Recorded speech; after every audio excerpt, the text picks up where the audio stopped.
Ooh, doggy. What a Thursday to be ripping, sir. Let's fucking go. Look at you with the orange block clock flex in the background there. I got an empty bookshelf with a single unplugged block clock on it. How many of those were made? I think 4. What a fucking flex. Just out here flexing on the freaks on a Thursday. MBK, you wanna increase the supply to 5? Give me one. Don't do it, MBK. I think you should. Don't let him have that satisfaction. I think you should. I think it's only fair. Title sponsor of Rabbit Hole Recap. I think we both need orange block clocks. Life's not fair, Marty. Get over it. Oh, what a week. What a day. A lot of turbulence in the market today. Obviously, big thing in the news. This Thursday, March 2nd, 2023, Silvergate under a bit of stress. The stock is down. It's a $6.27 today. That is a 53.66% drop. Something we've been covering. Don't bring it up yet, Logan. We're just introing the episode. Come on. We've been covering this for some months. Who knows what's going to happen there? We'll get to it. Logan's mad I yelled at him over there.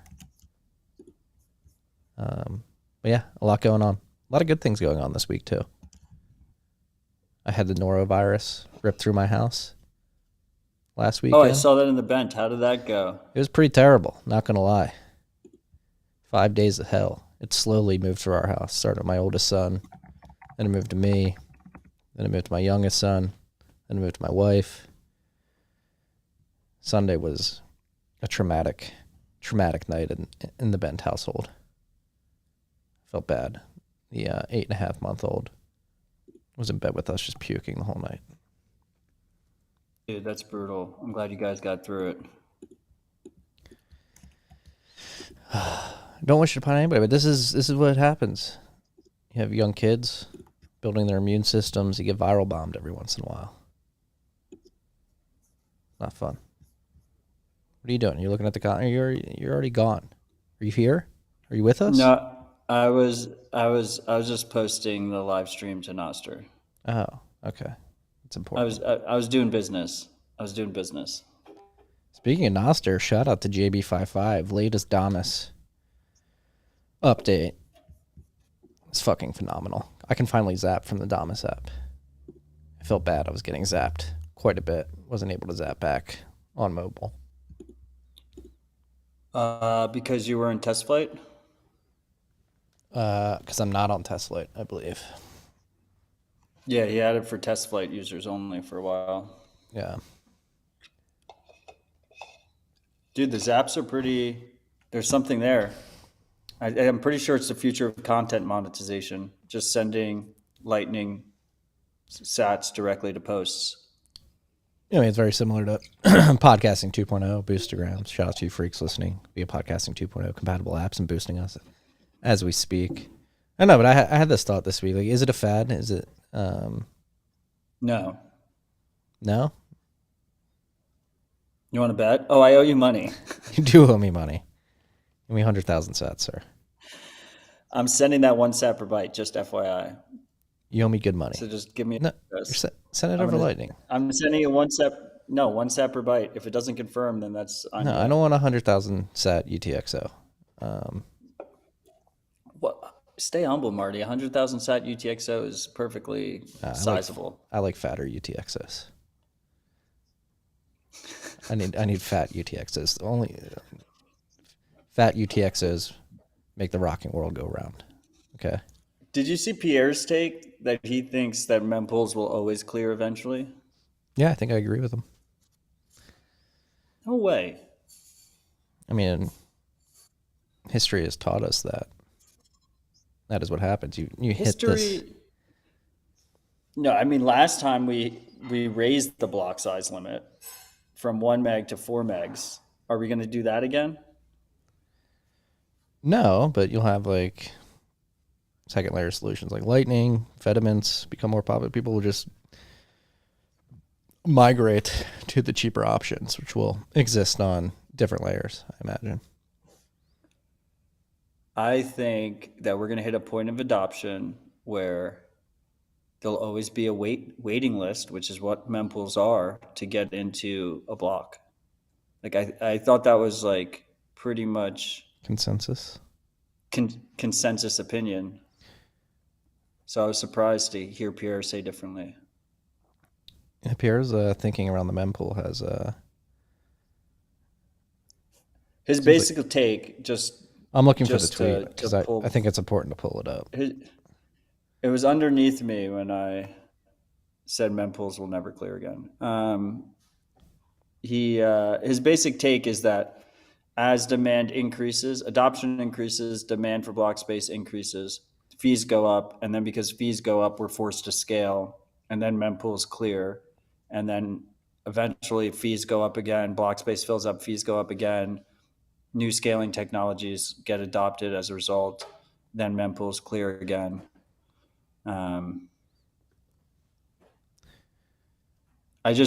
don't think we've ever had, we're going to have more people than have ever used Bitcoin are going to be using Bitcoin on chain.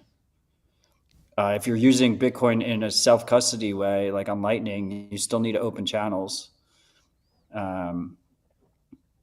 Like I don't love that he has like exchanges listed here. Fediment is obviously custodial. I'm obviously a bull on Fediment as well, but I think that's custodial. I think to be clear, a lot of people are using custodial Lightning wallets, custodial exchanges. I think to like, be is clear that here, scaling? I guess he's not saying.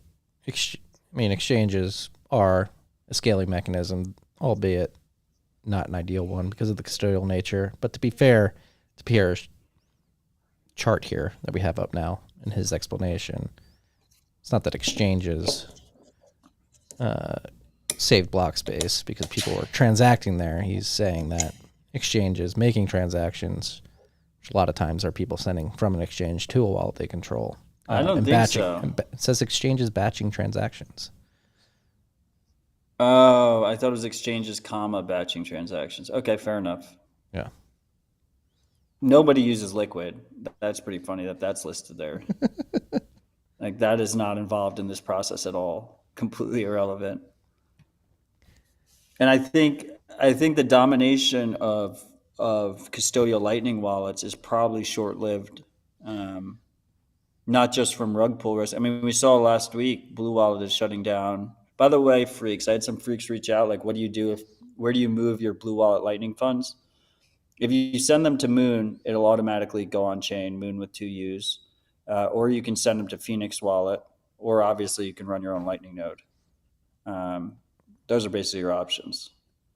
But if you do Phoenix or Moon, those are both mobile apps. They're both self-custody. They have trust trade-offs. They're custodial in transit because they use swaps, but they're not fully custodial. At rest, they're self-custody. Yeah, and I think Pierre makes a very interesting point here. I could see this playing out.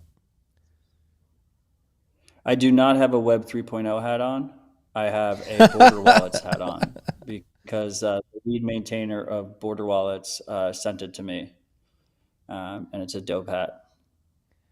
Please explain atomic swaps. Atomic swaps. I mean, I don't know like the technical details behind it, but they originally came to be to exchange Bitcoin for other cryptocurrencies. Like if you want to swap Bitcoin with it. Where you can use atomic swaps to go from Lightning to on-chain too. Yes, that as well. That's what like the first iteration was Bitcoin to shitcoin and then ported over to Lightning as well. The idea of regular swaps are custodial, right? The first one was like Shapeshift, right? Now there's SideShift and Flip.me and all these other websites where basically you're sending your funds to someone else and then you're trusting them to send you what you want. They're momentarily custodial in that swap process. The layman's way of thinking of atomic swaps is kind of if this, then that. So the only way the swap goes through is if they actually send you your funds, so they're not custodial. You don't have a trust in that relationship. Yep. Yeah, people. I think it It's not a arises. 3 and a W. It's a B and a W. Just Does look like a sorry. 3. Does look like a 3. Noted. But yeah, no. Atomic swaps originally came to be for like a privacy tool. Like if you wanted to atomically swap from Bitcoin to something like Monero or Litecoin and swap back to Bitcoin, get different UTXOs. Never really caught on though. I think I wouldn't consider necessarily a privacy tool because I mean you're still the swap provider. They still know the destination. It's mostly to protect against custodial risk during the swap process. Yeah. They will catch on, particularly with Lightning. I just don't think many people use, sovereign Bitcoin tools yet. Like, what are we at? Like maybe 20 million people out of like 9 billion. I think that's low. So like a lot of this, I mean, if it's low, then why are mempools clearing? Well, what do you mean? What do you mean by Bitcoin user? Somebody who owns Bitcoin or somebody who's actually sending it? Well, I think you only own Bitcoin if you actually hold the keys. All right, some like talk about like people. And so I think that's probably like 25 million people. Okay, yeah. Bitcoin exposure. That bubble's probably what, 100 million. Yeah, I mean, I think we saw during the FTX stuff that even most influencers weren't holding their own keys. Yes, this is true. There were funds that had hundreds of millions of dollars in AUM, assets under management, and they weren't even holding their own keys. No, not doing your fiduciary duty there. Holding it on FTX. One of those. Oh, to be clear, Moon and based on Carlos's comment in the chat, Moon and Phoenix are not using atomic swaps. Those are custodial swaps. So you can kind of think of them they're both doing like reverse of each other. So with Moon, everything stays on chain by default. So when your Moon wallet's just sitting there, your funds are on chain. So if you send via Lightning or receive via Lightning, it's going into their custodial Lightning wallet momentarily to make that transfer. Phoenix, all your funds at rest are held in Lightning channels. So if you receive an on-chain payment, it's going into their custodial wallet, and then they're swapping it into your Lightning channel. And then if you make an on-chain withdrawal from Phoenix, same thing's happening in reverse. It's going from your own sovereign Lightning channel to their custodial on-chain wallet, and they're paying you out from their custodial on-chain wallet. And Phoenix actually does a really good job explaining all of this on their website. If you just go to phoenix.async.co, I think it is. But if you type in Phoenix wallet into DuckDuckGo, it'll pop up the website, and the FAQs are very descriptive. Let's get you freaks to correct. Yep. Phoenix.async, ACINQ.co. Yeah, their blog series is really good. Yeah, beware freaks. And their FAQ is fantastic. Yeah. The atomic swaps. Was not expecting to get into that today, but here we are. But if we go back to, people not using on-chain Bitcoin, like Zaps are a perfect example. Right? There's a ton of activity on Nostr in terms of people sending Lightning back and forth to each other. 99% of people are using custodial Lightning wallets to do that. That has obviously very minimal on-chain footprint because like Wallet of Satoshi, et cetera, is managing massive wallets and doing the UTXO management themselves. So it's more efficient from an on-chain perspective. Obviously, users are giving up privacy to those operators, and they have rug pull risk at any time. Yeah. Speaking of that, Matt Corallo had an interesting note on Nostr earlier today. He's not a fan of LN URL and LN address receive. Yeah, I mean, there's a contingent of Bitcoiners that would prefer we go the Bolt 12 route, which I'm sympathetic with as well. I think Lightning addresses and LN URL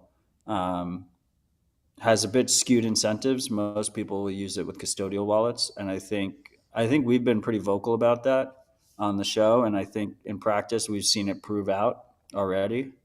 But options are good. I wouldn't say like Bolt 12 replaces LN URL. It'd just be nice to have a native way for people to do, repeatable payments on Lightning. Agreed. And since this is a note, I don't know if Logan has a Nostr client handy on the desktop. I'll post a screenshot.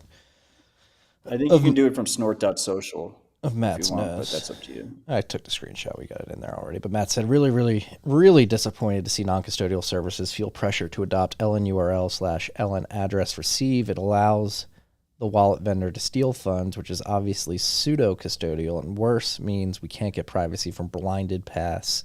You're still seeing everything. This is what happens when we don't carefully consider the technology we're making a de facto standard. Don't break Bitcoin, please.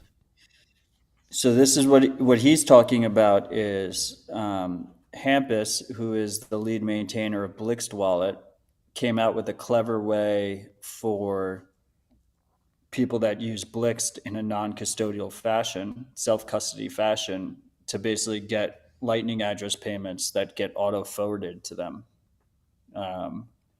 which is like a middle ground trade-off between full self-custody and using a custodial Lightning wallet, because during transit, as you can see from his comment here, during transit, funny business can happen, but ultimately it arrives at your self-custody wallet at the end of the day. Oh, I didn't realize that. Blixt, Blixt, Blixt, great wallet. Not Blixit. That's right. I think it's pronounced Blixt. Pushed that a couple days ago. And that's Matt's response to that is my understanding. The easiest way to use self-custodial Lightning address right now is using BTCPay Server. We went over this last week. We talked about this last week. Also, Finch has a guide to using,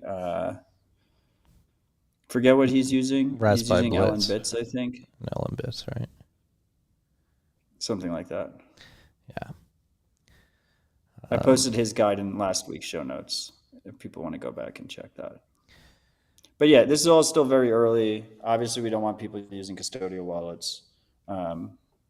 And hopefully Tallycoin Connect is what it uses. That was it. Thanks, Finch. But yeah, it's still cool to see, I think. No, it's very cool to see payments going through. But this gets back. And because Lightning is interoperable, you can still withdraw to your self-custody wallet relatively easily, as long as you're doing it routinely and like not a large amount is coming in there. Yeah, treat the custodial wallets like you would treat an exchange sweep after you get an amount that you're uncomfortable holding with a third party. Could be small, could be larger, could be very big. Just be aware. We got BTC pins confirming that you can do similar from LN Bits as well. So that was the mix-up. LN Bits, Tallycoin Connect, Blixt has this thing going on now. Options are popping up. Yeah, but getting back to the thought that stoked this whole conversation that we've just had.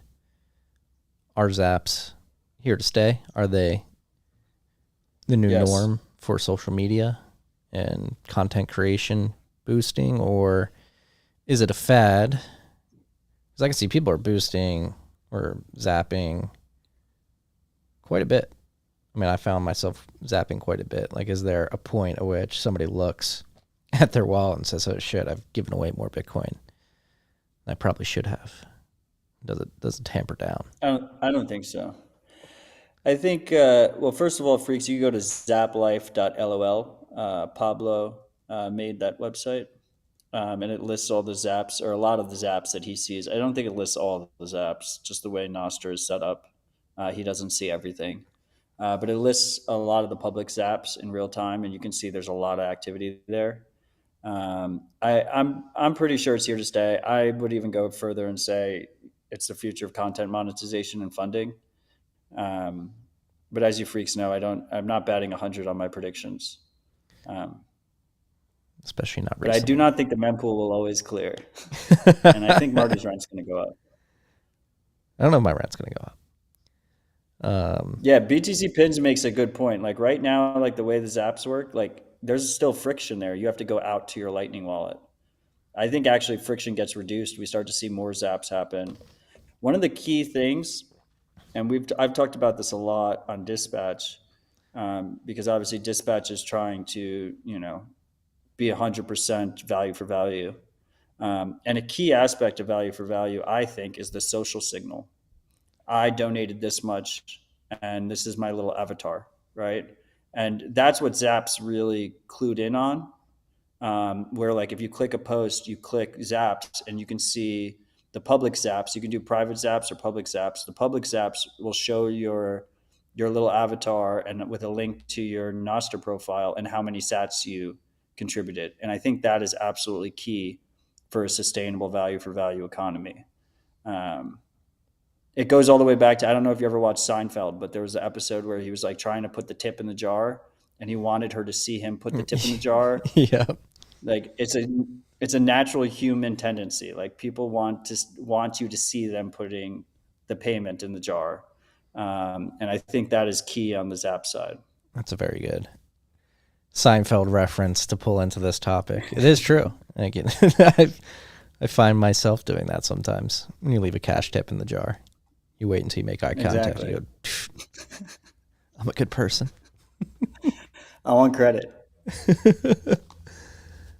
Tip jars. Now this is bringing me back to my hot dog salesman days. That was like crack. The best summer job ever is to be a hot dog man at the Jersey Shore. You work 11 to 4. And if you're a kid, you get paid out in cash every day. And most of the money I made at the hot dog stand was tips.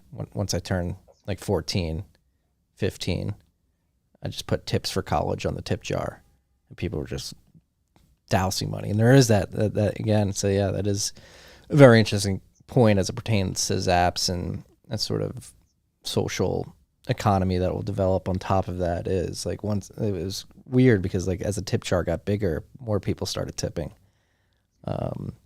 Yeah, you see people like will seed the tip jar with their own money, because if you have money in the tip jar, it's more likely to get more tips. Oh yeah, we would leave like a 5 and a few ones in the morning, and then it would pile up. And there you go. Best job ever, being a hot dog salesman down the shore. 11 to 4, you get a surf break. People are on vacation. They have a budget. They're not making lunch. They're going to the beach. They're buying hot dogs. They're feeling good. They're tipping. Highly recommend it. If you get the opportunity, it's very, very tight circle to get into down the Jersey Shore. There's very few hot dog stands, so very few jobs. Congrats to you if you break into that circle. I've got golden tongs that I carry around now. I can make the best. If you're selling hot dogs on the Jersey Shore and you're a freak, hit up Marty. He'll have you on TFTC. It'll be a great, fulfilling interview. Marty, do you still have that Medium post, your first blog post ever, which was about your hot dog stand? I think I do. Is that still on the web? Let me see if I can find it. Freak's got to resurface that. That is it's a legendary post. Let me see if it's still there. Yeah, the origins of a hot dog empire. I'll put it in the show notes. God, it's funny. This is the first thing this is the first blog post I ever wrote. It's funny going back and. Finch makes a good comment that like Nostr clients such as Damus or Iris or whichever Nostr client you use could implement something like Breeze SDK, which uses Greenlight, so that you have a trust minimized self-custodial wallet built directly into the app. And then all of a sudden the zaps are just a click instead of, 3 clicks or whatever it is. Yeah. Look at this post. 219 followers on Medium. Go Bubba up Dogs. Go up a little bit. Yeah, no, it's funny because I started writing. I was unemployed. I wanted to become a product manager. And so I started, one feedback I was getting consistently denied positions at jobs I was interviewing for. Was like, hey, you need to prove that you can actually write about a particular product. I was like, the only product I know really is hot dogs. So I decided to write about the experience of building a user experience around a hot dog cart. Brings back memes. All right, now this is doxing me too much. Take it off the screen. You should post on Nostr, see how many zaps you get. I don't know. People are going to know the short town I go to. I might have to delete that post now. So go read it while you can, freaks. Go archive it, freaks. Print it on a poster and frame it and send it to Marty. Yeah. All right, let's get to Clark's dashboard and jump into the list. We mentioned Silvergate. A lot to talk about there.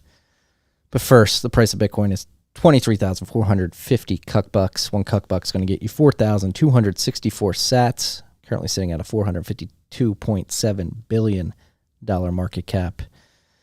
We are at block height 779,010. We had a difficulty adjustment since we last recorded, and that was a massive one. We're sitting at an all-time difficulty high of 3.1 trillion hashes on average, before you find a hash below the difficulty target.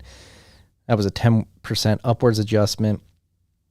Currently 1,182 blocks away from the next adjustment, which is estimated to be next Friday, March 10th, looking like a relatively small upward adjustment as of right now at 0.7%. Blocks have been coming in at 9 minutes and 55 seconds on average since the last adjustment. There are currently 29,280 transactions in Clark's mempool, much more than last week. Last week was like 3,000. It's like 10x that.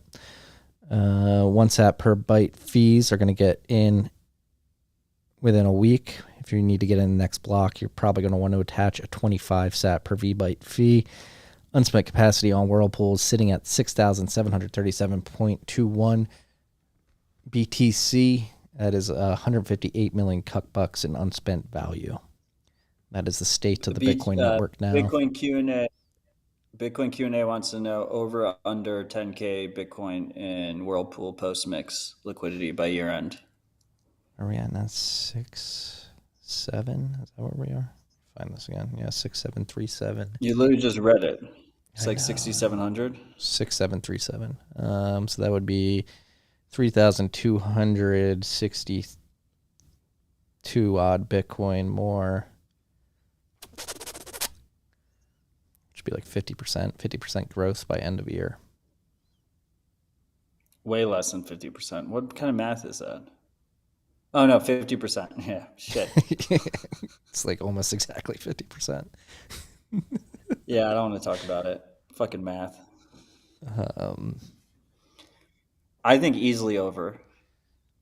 Will you take the under? You want to bet 100K sats on it? I need to recoup my bet. No, that's actually a good dovetail into the Silvergate conversation. Because if people get Do you have over or under? I would go over, because if people get spooked, move all their Bitcoin off exchanges, you'd imagine many of them want to cut the UTXO history to that exchange. So I think there could be like a market-driven exodus from exchanges that increases the likelihood of people whirlpooling. First of all, thank you for Jeffrey for pointing out that we went 26 minutes before we got to Clark Moody's dashboard, which did not feel like 26 minutes. You know, time flies when you're just having a conversation with a brother. But I would go as far as to say that mempools will be backed up just on CoinJoin volume alone, let alone all the Now you're talking crazy. Now you're talking crazy over there. Think so? I mean, That's just constant block space requirement, right? Like that's constant block space demand is people doing collaborative transactions. They're larger transactions. They're happening constantly. Yeah, and what I'm trying to think through is a Sparrow. We had that iOS app that implemented Whirlpool that dropped a couple weeks ago. No, they implement. It's on the list, Marty, but it implemented Paynims. Oh, Paynims. That's what it was. BIP47 reusable payment codes, Stack Wallet, but it's already on the list. Yeah. Well, that's what I was getting at. Are there more wallets that are going to implement Whirlpool to juice? Yeah, and then if we would just want to spoiler the list, we also have BTCPay adding WabiSabi, and those are massive transactions. Those are like 300 input, 300 output transactions. So you're saying, well, we're talking about Whirlpool liquidity here. I will completely own that I got excited and jumped the gun a little bit on mempools and on-chain Bitcoin usage, which I have a tendency to do to all the freaks who have been watching and listening for over 4 years. I do that a lot. And I should have just reminded myself to stay humble. But I think on-chain Bitcoin usage just continues to increase. And I think more and more people will demand block space. And I think it doesn't really matter how efficient you get if we're not going to increase block space, which we're not. Let's be frank. Like block space is not getting increased. I would put the likelihood on decreasing the block size being higher than raising it. So with that said, at some point we're going to hit a point where there'll always be a backlog, and a fee market will develop. If people want to get in, they will have to pay a higher fee. That's because I'm extremely bullish on Bitcoin, so I expect this to happen. I'm thinking of another bet here, another 100,000 sat bet over under two. What do you want to bet? Two mempool clears by the end of the year. So just another clear? No, two more. Or two more. Or, well, there'd have to be a caveat. If it clears and stays cleared for over a day, I win. Or if it just clears twice, I win as well. Well, we have to define clear. I had this conversation with Wiz the other day. Wiz wants to define clear as there's less than a block worth of transactions in mempools, specifically in his mempool, because we're all just checking Wiz's mempool at mempool.space, which I think is like a fair definition. In the past, it's been very obvious when like transaction volume just goes down and it's just like every block is just basically not filled. But recently there was like kind of some wiggle room there, right? It was like one block, like it would happen and then immediately like we'd go up to like 5 blocks worth of backlog. But yeah, I mean, I think I'm done with mempool bets this year. Got him. We got but him. I'll bet you on a bunch of other things. No, it is. I mean, I just think the transaction activity is just clearly not there, right? And that's fine. Did you see what BTC Sessions tweeted out at me? He's like, mempools will always clear because we just have to wait long enough and Matt will say it'll never clear again and then it just jinxes it and then they clear. Yeah, I think he tagged me in that. Yeah, so then I tweeted out mempools will always clear 1 sat per byte forever. So trying to go in reverse. I don't know if me calling it out reverses the jinx or not. We'll see. It'll be fun. With that being said, I mean... But I think eventually, do you agree with me that eventually we'll get to a point where it'll always be a backlog? I could see it go both ways. I don't know. I'm not going to pretend to be able to predict the future. I think Bitcoin... BTC fans, Matt is the Jim Cramer of mempools. I deserve that. Yeah, I don't think I'm a clairvoyant or have the prescience to. No one's asking you to be a clairvoyant. Like, are you bullish on Bitcoin or are you I don't know. bearish? Bitcoin's You just don't think there'll be that much I mean, I'm transaction extremely activity? bullish, but like, the creativity around the protocol has surprised me to the upside many times in the past, and I'm not gonna discount that in the future. And so there's probably some unforeseen update or I event. just want to say one more time that if you're judging based on historical data, you have to compensate for the fact that we did a 4x Bitcoin block size increase, which will not happen again. No, it's gonna go the other way if anything. But again, like, regardless, that's why I stopped, because irregardless isn't a word. Regardless of the block space increase, what I anchor to and the potential for mempools inevitably clearing into perpetuity is just second layer solutions that people lock their Bitcoin in.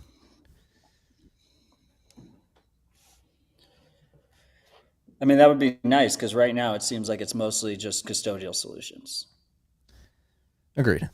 With that being said, what I wanted to mention is shout out to Brains Pool.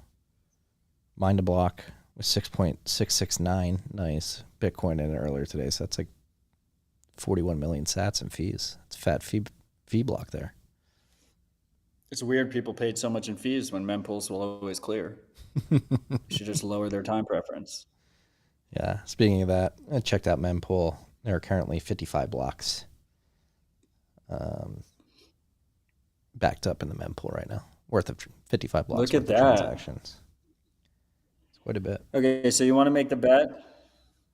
Oh, now you're a bet man again? Two more clears? 100,000 I'm sat. feeling bullish. 100,000 sat end of year. Do we double define? or nothing? It's double or nothing.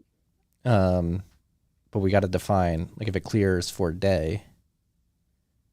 There has to be 1 day in between the two clears. It can't be like 2 blocks back to back. No. Or like, but if it clears and then clears for a full day, I think I should win too. no. Because you know what happens? It's like Sundays or is where I get destroyed, because everyone's like, oh, the weekend's in, I'm not going to send transactions. So it's like that's the day that, like, it's going to be like 2 Sundays are how I lose the bet. So I don't want 1 Sunday to lose the bet. So I would give you 1 block worth of transactions, less than 1 block worth of transactions in mempools. Well, in Wiz's mempool is a clear. That counts as a clear. So it's not a full clear, right? There's still a little bit of backlog, but we'll count that as a clear. And then there needs to be at least a day in between it. And it has to happen twice. And then I give you an additional 100K sats. Well, all right. If those are the parameters for the bet, I want 2-to-1 odds. So I want 200,000 sats. That's fucking ridiculous. How confident are you? Pretty I'm already confident. giving you double or nothing. All right. No, I'm not giving you any odds on it. If anything, I should get odds. 1-to-1 odds. 100,000 sats. Clears twice. Boom, done. Full day with a day in between. Yeah. Okay. Sorry, Jebby. Jebby's saying we should dedicate a whole episode to discussing mempool betting heuristics. It sounds like that's sort of what we're doing. Right there. It sounds like that's what we're doing right now. And Finch is in the comments. I know I haven't sent you your payment yet. I'm just trying to get yield on Nexo for a little bit before I send it. No, my bad. It's been a busy week on my side. I'll send that to you as soon as this episode ends. Finch, if it makes you feel better, as we mentioned, he hasn't sent it. He hasn't paid me out either. Finch agreed to me sending it to him 1 sat per byte because he's a man of honor. Oh, Finch, have some more self-respect. You need those fat UTXOs, bro. To like the 3 freaks who are listening for the first time on Rabbit Hole Recap, do not use Nexo and do not go for any yield products. That was a joke. Please just do not. Just hold self-custody Bitcoin. Very important to make that clear. Do not use Nexo. Yeah. I didn't even know. I thought Nexo went down too. Still I only around? knew Nexo existed as a company because I was watching the Bankless episode where they were crying about all their sponsors rugging their audience, and the Nexo ad popped up on the bottom. Yeah, because weren't they like crying after that because they were like No, apologizing because Nexo is Nexo went still under? somehow in business. Uh, I think Nexo is still somehow in business. There are other sponsors rugged.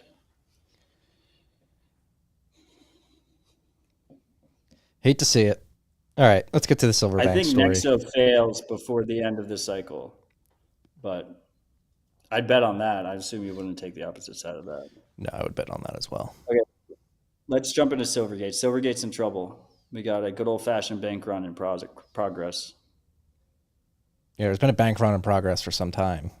They've weathered the storm pretty miraculously up until last night. They were supposed to send out a 10K filing. They had to delay that and mention that they were under some stress, which spooked the markets. As I mentioned in the beginning of the episode, their stock is down more than 55% today, approaching 56%, under $6 after opening the day well above 10. So, yeah, they opened the day at $13.53. They're down below $6 right now. So, Silvergate under a lot of stress. It's the most shorted. It's the most shorted stock. In the world Period. right I now. believe is the stat. Yeah. Yeah, they have had activist short sellers really pounding the table for some time now. Market Hodes being the most vocal. Obviously, we've covered this many times throughout the last months as the FTX debacle unfolded. They were a massive counterparty to Silvergate. There was a bunch of questions about how they were able to get a bank account, the due diligence that went into it, and what was their broader exposure in the domino effect of FTX failing.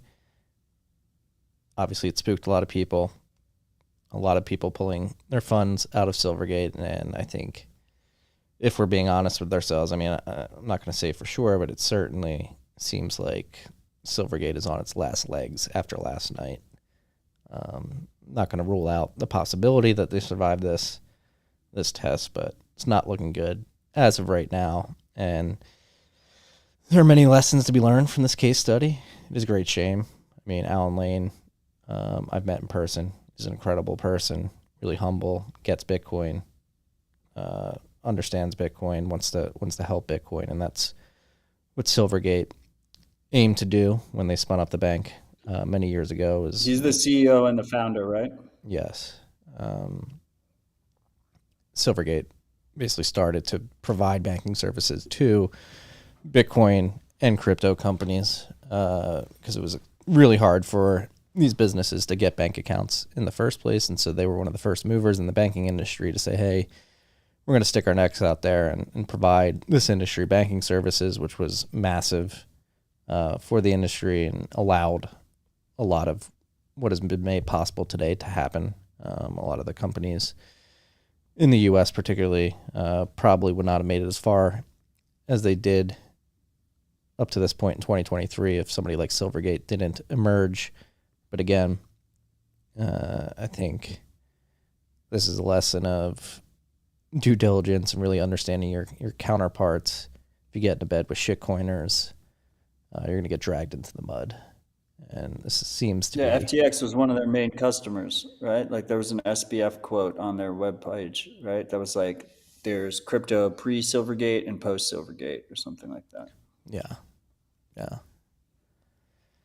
So...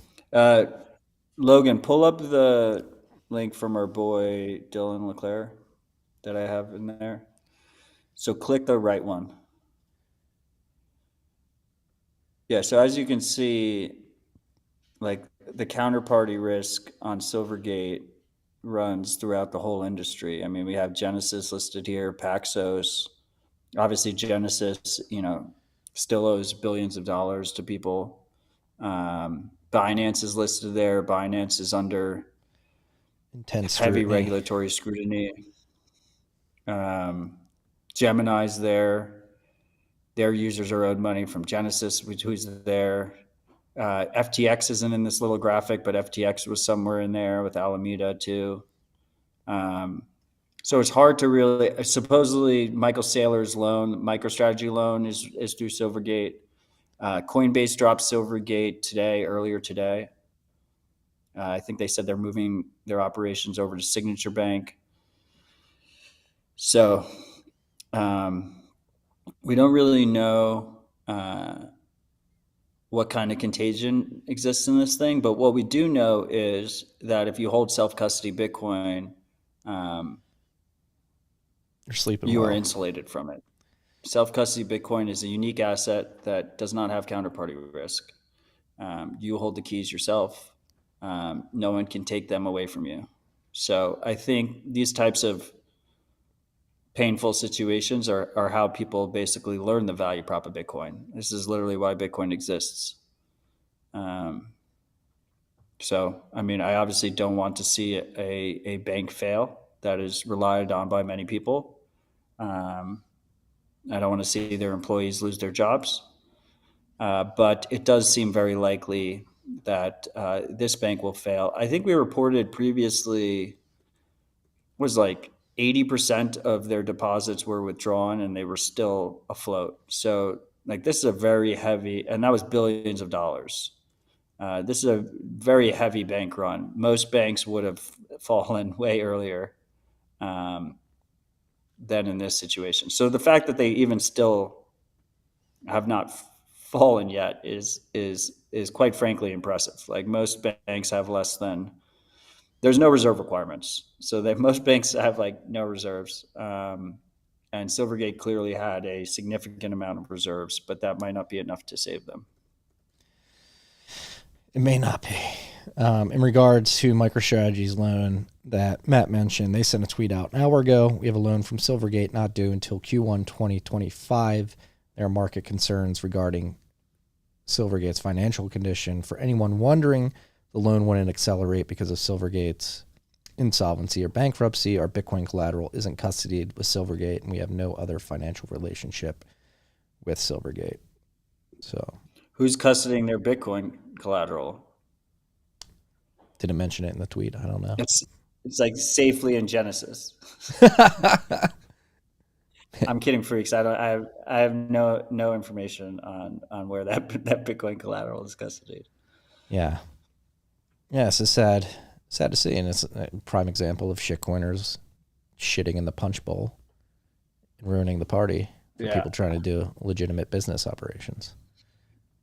And it's a prime example of custodial risk. And Yes. I would say that, look, even if you're not directly a Silvergate customer, which I assume the majority of the listeners are not, you don't know if your counterparties are.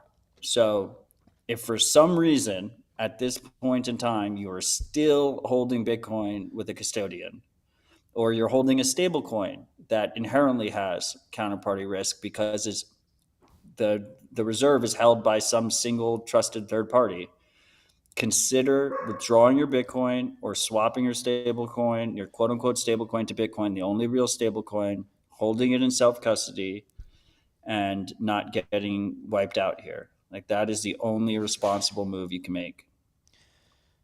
Agree with everything you just said. Agree. It highlights third-party custodial risk. However, I mean, the elephant in the room is like we are still in this period in which businesses that want to operate and actually reach people do need US dollar bank accounts and do need to work with fiat.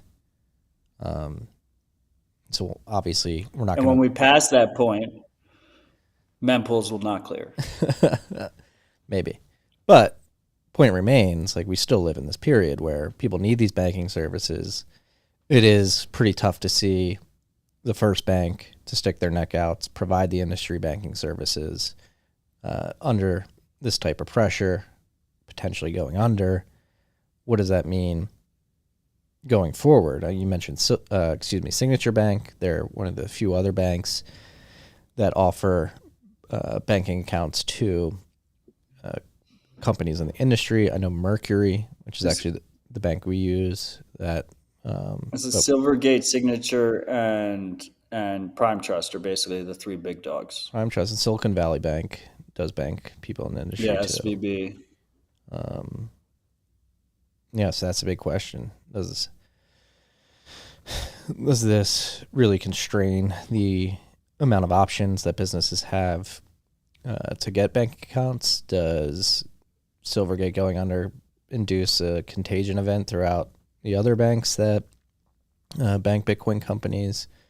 Do incumbent banks like Chase, Bank of America, Wells Fargo see this as an opportunity to step in and get up some market share? Do these banks really begin to shift who they do business with? Do we begin to see a trend where they refuse to do business with exchanges that trade shitcoins, with companies that are doing things in shitcoin world? Is there a shift of focus towards Bitcoin only companies? Does none of that happen? A lot of unknowns right Probably now. a combination of all of them. I mean, we saw some influencers saying that there was like a war on crypto companies in terms of banking relationships. I think most of that is banks doing risk management and cutting weight on counterparties that are high risk, and that's pretty much every crypto business. I personally think Bitcoin only businesses are less risk, but they might cut some Bitcoin only businesses as a result of just being grouped in. I do expect the incumbent large banks to get involved and seize the opportunity. But I still to this day think that like the era of going from a regulated bank account to Bitcoin and vice versa is a short-term phenomenon that regulators will stomp on. And then eventually we hit hyper-Bitcoinization where, Bitcoin is your money. Bitcoin's your unit account. You don't buy Bitcoin. You don't sell Bitcoin. You earn Bitcoin and you spend Bitcoin. But I still think the only safe assumption is to operate under the assumption that in 4 months you won't be able to transfer from your bank account to Bitcoin and vice versa. Self-custody Bitcoin. No, You won't be able to might transfer. have, You won't be able to transfer from the exchange to a wallet you control. Yeah, the only exchanges that will have banking relationships will be the ones that just basically give you price exposure to an IOU rather than self-custody. But I don't know. I've been expecting that for like 8 years now. So who the fuck knows when that I think happens. that happens. But I still think that's the safe assumption. I think if that happens, I find it hard to believe that it happens anytime soon. If it happens, it'll happen during hyper Bitcoinization when they're losing control, and it'll be like a last ditch effort, like close the gates. It'll be an action made in vain at that point. Yeah, I don't know. With that being said, actually, and then the other thing. Go on. I was going to say this whole conversation reminded me of something we wanted to talk about last week, but we forgot to because I dumped it in late. Pull up the statement from the Federal Reserve. With all this, I mean, the Fed did come out with a joint statement with the FDIC and the OCC last week, basically signaling that, hey, we don't mind if you guys bank Bitcoin companies, crypto companies, just do your due diligence. A lot of lawyers in the space were saying this is like toothless. They did something similar in the past where they said, all right, you guys are cool, but then came down with a hammer. But it is an interesting data point to take into consideration. This joint statement came out last week. They're saying, hey, we're fine with you guys banking. Just make sure you have proper due diligence rails in place and you do proper risk management so you don't have systemic risks from one client taking down the rest of your clients.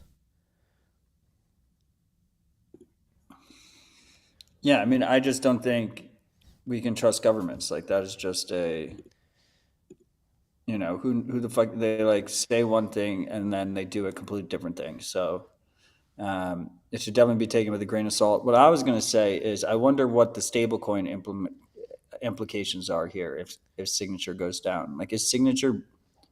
I don't think Signature's big in USDC, but like USDC is the elephant in the room. Like, I've always thought USDC was short lived. But I wonder if before the cycle ends, we have another big stablecoin failure, quote unquote stablecoin failure. The first one being Terra, which was backed by that Luna shitcoin. But I mean, USDC is the fucking elephant in the room. Obviously, USDC relies on banking connections heavily. It's funny you mentioned that. Last week, Circle sent out a PR, announced Circle partners with leading minority-owned bank Citizens Trust Bank to hold USDC reserves and collaborate on financial inclusion and digital financial literacy. So it seems like they've diversified their banking partners. Citizen Trust Bank will hold $65 million in USDC cash reserves, which is probably not. Wait, only 65 million? Yeah, I'm looking at the volume right now, or market cap. That must not be all, just a portion. They're probably trying to see. Here's the thing, right? This is what Bitcoin fucking fixes. Is like, so if you have, billions of dollars that it's you a need to keep $43 in billion banks, market cap. there are no good options. There's nowhere safe to put $43 billion except for fucking Bitcoin. So, like, it doesn't matter what bank it is. You're just shuffling around the chairs on the fucking Titanic. Yeah. I mean, 40 or 65 million is what? I guess they probably own like T-bills and shit.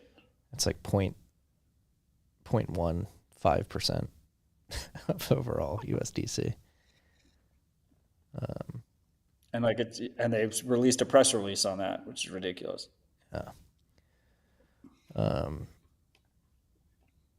Yeah, beware, freaks. Stable coins are inherently unstable because you're depending on the stability of the centralized provider and their banking partners and the government that will or will not come down on them. A lot of intertwined risk in the stablecoin world. But I tweeted something out earlier this week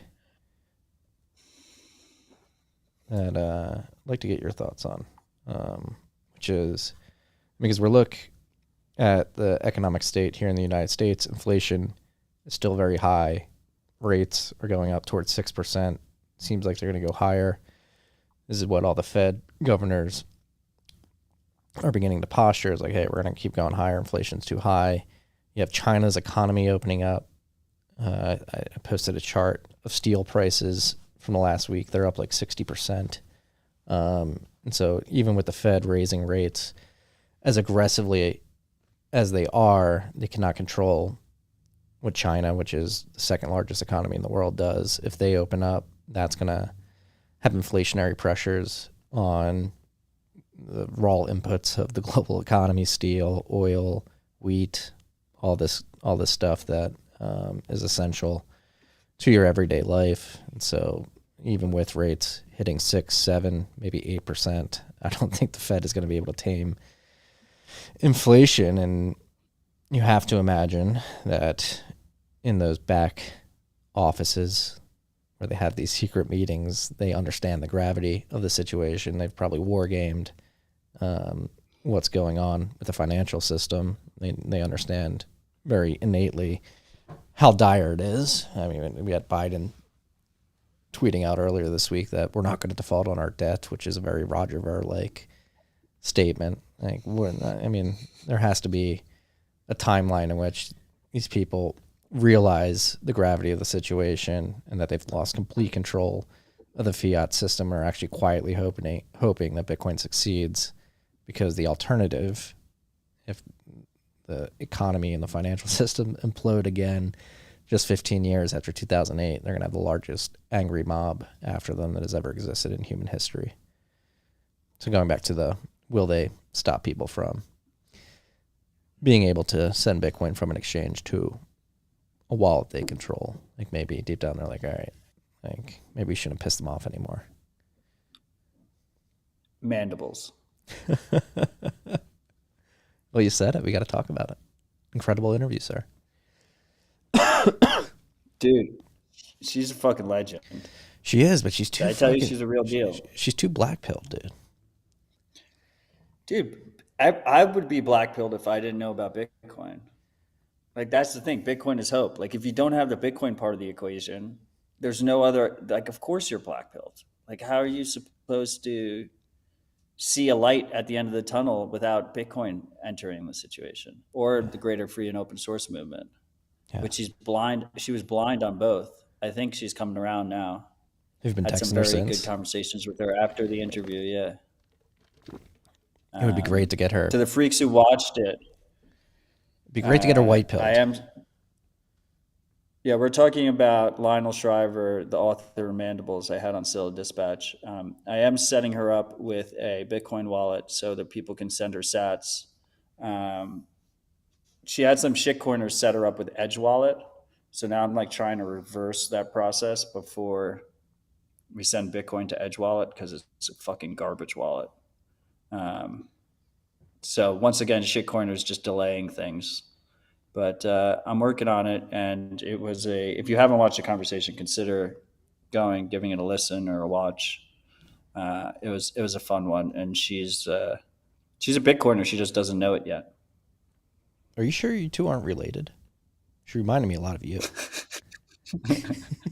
Marty texted me afterwards. He's like, "Was that your aunt?" You guys have. She's a very spunky woman. She's got a lot of fire in her, like you. It was great to see. It was a fun one because I got to be the optimist. Yeah, she was cursing like a sailor, and you were nice and buttoned up. It was very interesting to see. She came out fucking swinging in the beginning. It's all. It was a good conversation. Go listen. I mean, I completely agree with her view on the world and just how fucked everything is.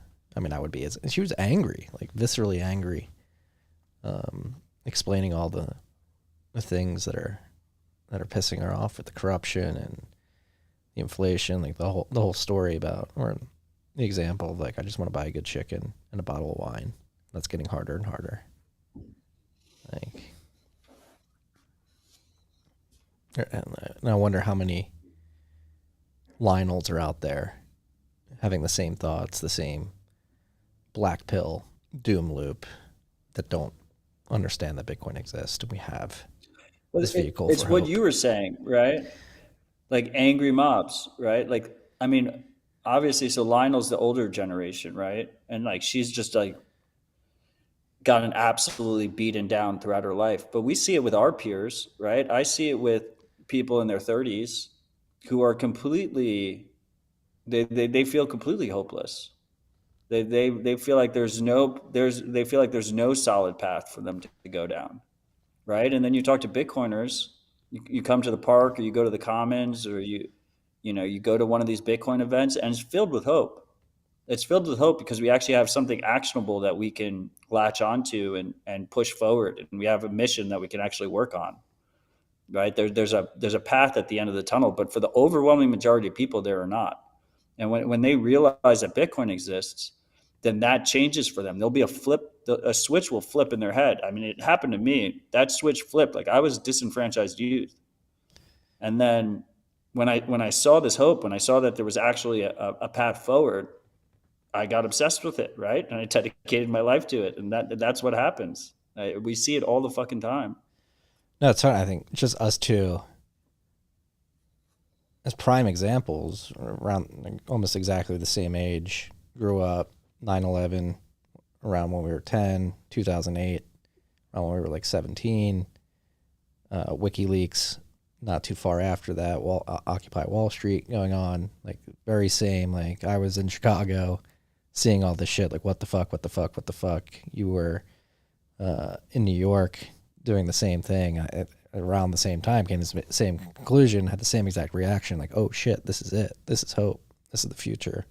And here we are today. And how do we, I mean, We need to incept that aha moment, ignite that fire in everybody's mind. And then once we do, mempools will never clear again.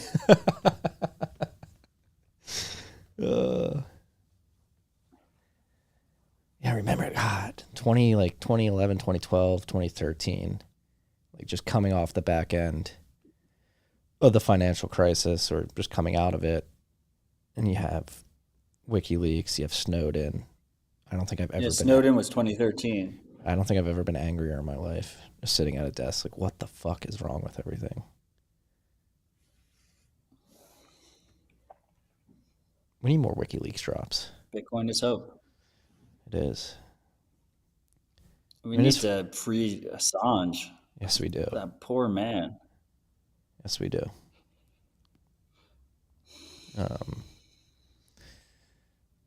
It's really a great shame what they did to him. They essentially lobotomized him. That solitary confinement in the Ecuadorian embassy in London, and I think true solitary confinement in jail as he waits this extradition to the U.S. He's still got the there's still a case around the extradition, right? They're appealing. Yeah, there's an appeal. It's hard to have much faith in any of that process, so it's painful to follow. Yeah. We have Rad Vladdy in the comments, which is interesting on the Mandibles conversation. Is like the least believable part about Mandibles was that it was a U.S. phenomenon, like the U.S. was going through a financial crisis, but the rest of the world wasn't. And she made a very interesting comment. She's like, I'm just not talented enough of a writer for the whole world to be going through financial collapse. So I just cut that. Like, I was just like, it's only happening in the U.S. I got to just keep it here. But like in real world, it's going to happen everywhere. And in fact, it'll probably happen other places first, which we're already seeing happen. I have I have on the list Abubakar, friend of the pod, who is on Freedom Money. He's the head of Recursive Capital. He's B Trust. He's Nigerian. Wrote an article about what's happening in Nigeria right now for Forbes. And that's just straight up Mandibles is happening right now in his home country. Like that is happening there. It'll happen in the weaker economies first. This is the largest democracy in Africa. Massive population of people. 200 million people. And they're just getting absolutely destroyed by their government and how their government's handling their currency. And for them, this is not theoretical. This is happening today. Yeah, for you freaks who missed the rip from a couple of weeks ago, we mentioned like what the Nigerian government and central bank did in recent months is they promised, they pulled in India where they said, hey, we're going to cycle out certain denominations of the Naira and replace them. And you got to come turn it in to get new Naira. And they just rug pulled the whole country. They didn't create the new notes. And it's a very heavily. And then they don't even have their new notes. So like first they cucked people and said, put all your money in the banks. And now they can't withdraw their money from the banks because they don't have the new notes. Meanwhile, they're rolling out a CBDC that they're trying to get people to adopt the e-Naira. So I don't think you have to explain to youth in Nigeria the value prop of a money that you can spend and save without permission, that no company or government has control over. It's very clear to them. Yeah. In the last year alone, Sri Lanka, Nigeria, Turkey, Lebanon, Argentina had another hyperinflationary event. I think that's 5 just off the top of my head. That trend's not only going to continue, is likely to accelerate. Going back to it, I mean, Biden coming out and saying we're not going to default on our debt earlier this week is not a good sign. That's not what you want to say. Have a president come out and tweet to the world. No, I wrote this in the It's also last bullshit week. because you can just print your money. Like if I can print money, if my loans were denominated in my shitcoin that I could print, like of course I would never default. Well, this is where we get into it. Like it's a lie that you're not going to default. You're just going to choose a different path toward default. You have a hard default, which is like, hey, we're not paying back. our debt. Sorry, we don't have the money. That's a hard default. Soft default is, all right, yeah, we're going to pay you back. We're just going to print a shit ton of money and devalue the underlying currency that the loan is based off of, which is what's going to happen. And we're in the middle of it, freaks. I mean, that Jack Dorsey tweet from the end of 2021, very prescient. The ball toward hyperinflation arguably started rolling in 2008, but 2020 and the COVID lockdown aftermath, like we're in the middle of a hyperinflationary event. Many people don't realize it yet. It's not something to laugh about either.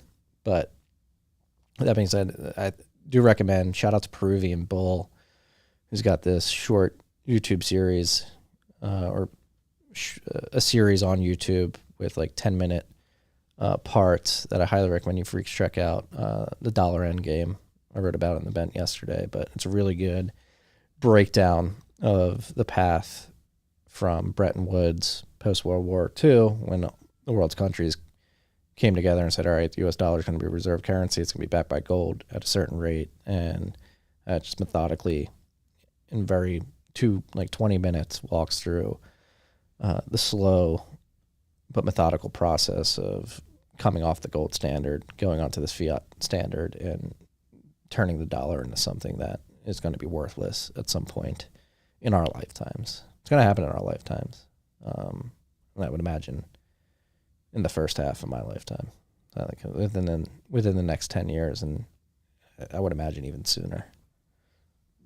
I mean, look, this is Rabbit Hole Recap, so we get all our information from random Netflix documentaries that me and Marty watched over the weekend. But like, I just watched the one about McDonald's called Founder. I have not watched that yet. And like it was really good. But when McDonald's started, it was 15 cents for a fucking hamburger.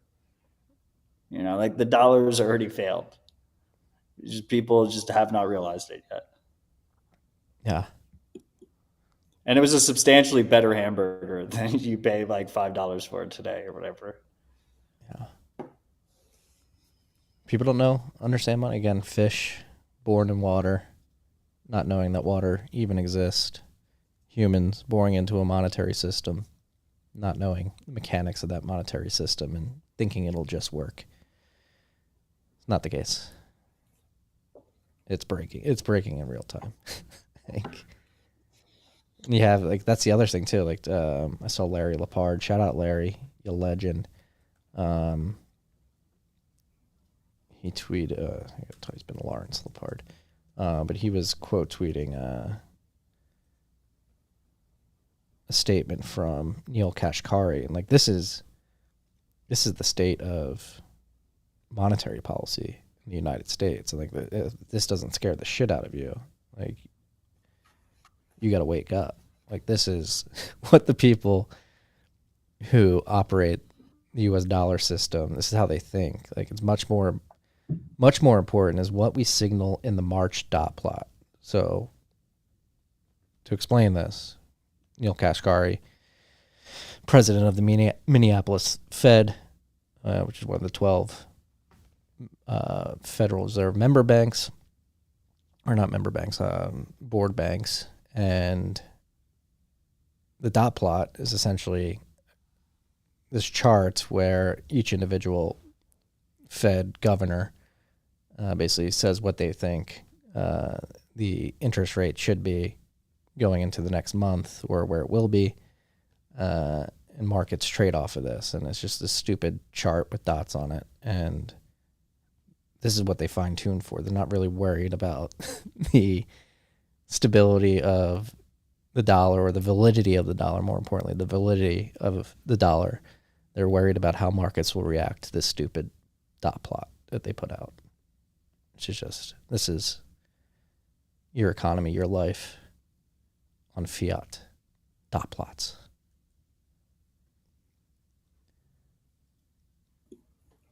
Clown world shit.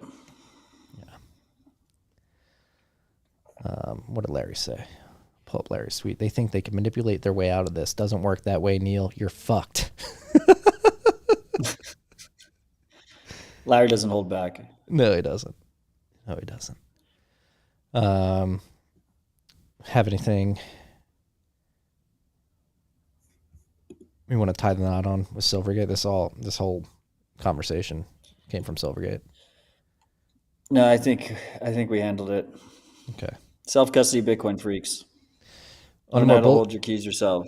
On the more bullish news, CashApp users bought $7.1 billion worth of Bitcoin last year. That's a lot. We're at a $452 billion market more than cap. Expected. It's more than 1%. It's almost 2% the overall market cap right now. It's pretty impressive. And it seems like most of it is self-custody because... Yeah, that's what I was going to say. Didn't I see somebody tweet? Well, they reported that they're only holding about $400 million worth of user Bitcoin. So the overwhelming majority has been withdrawn. Is like the is what you would take away from that, right? The inference, yeah. If they sold $7 billion worth, I mean, Bitcoin price has also gone down, so some of it is Bitcoin price going down, but that's still pretty impressive. Do they have? I mean, it's what I've seen in practice. Is most people that use CashApp just withdraw constantly because their limits are so low. So you don't really, if you get stuck there, you get fucked. Yeah, BTC Pins makes a good point. Withdrawn or dumped. That's what I'm looking for is the Bitcoin sales. True, they could have sold. I forget that people can sell on CashApp. You guys are selling on exchanges? Like that's a thing people do? Let me see. I'm going through this to look for if they have sales or... Yeah. It's a really impressive report. Just like they have like nice graphics and stuff. It's very aesthetically pleasing. I'm not seeing any sales data here. CashApp inflows. Don't look through the whole report while we're on air. You know me. You know me. You know I'm going to do it. It's I've got something in my mind. They sold users a lot of Bitcoin. CashApp users bought a shit ton of Bitcoin. And it seems like the majority of them self-custodied. That's the takeaway. And that's bullish. It's good to see. Hopefully most of them understand the risks of KYC. Hopefully most of them are learning on-chain privacy best practices. I'm looking. Yeah, in a down year, that's pretty impressive. I'm not going to find it. I'm not finding it. You're never going to find it. You want to bet on this? I'll bet you 100K sats you don't find it. No, I just said I'm not going to find this. Why would I bet? It's a losing bet. Shouts CashApp. So, I mean, I had a bunch of... I mean, I put a bunch of... 7.1 billion, almost 2% of the overall market cap as of right now. That's pretty impressive. But now I'm thinking our headline might be a lie because I wonder if the 7.1 billion also includes sales. God damn it. Now you got me hopping back in. I was just out. But even if it includes sales, like in the worst case scenario, what is that? That's like 3.5 billion was bought and then sold. CashApp. Like, that's impressive. And yeah, most people don't. Do people sell? We're lying to people right now. I found it. CashApp generated 7.11 billion of Bitcoin revenue and 156 million of Bitcoin gross profit, down 29 and 28% year over year, respectively. So 7.1 billion of Bitcoin revenue. It goes both ways. It's a combination of buys and sells. That's sales too, but they don't break it out? It's just...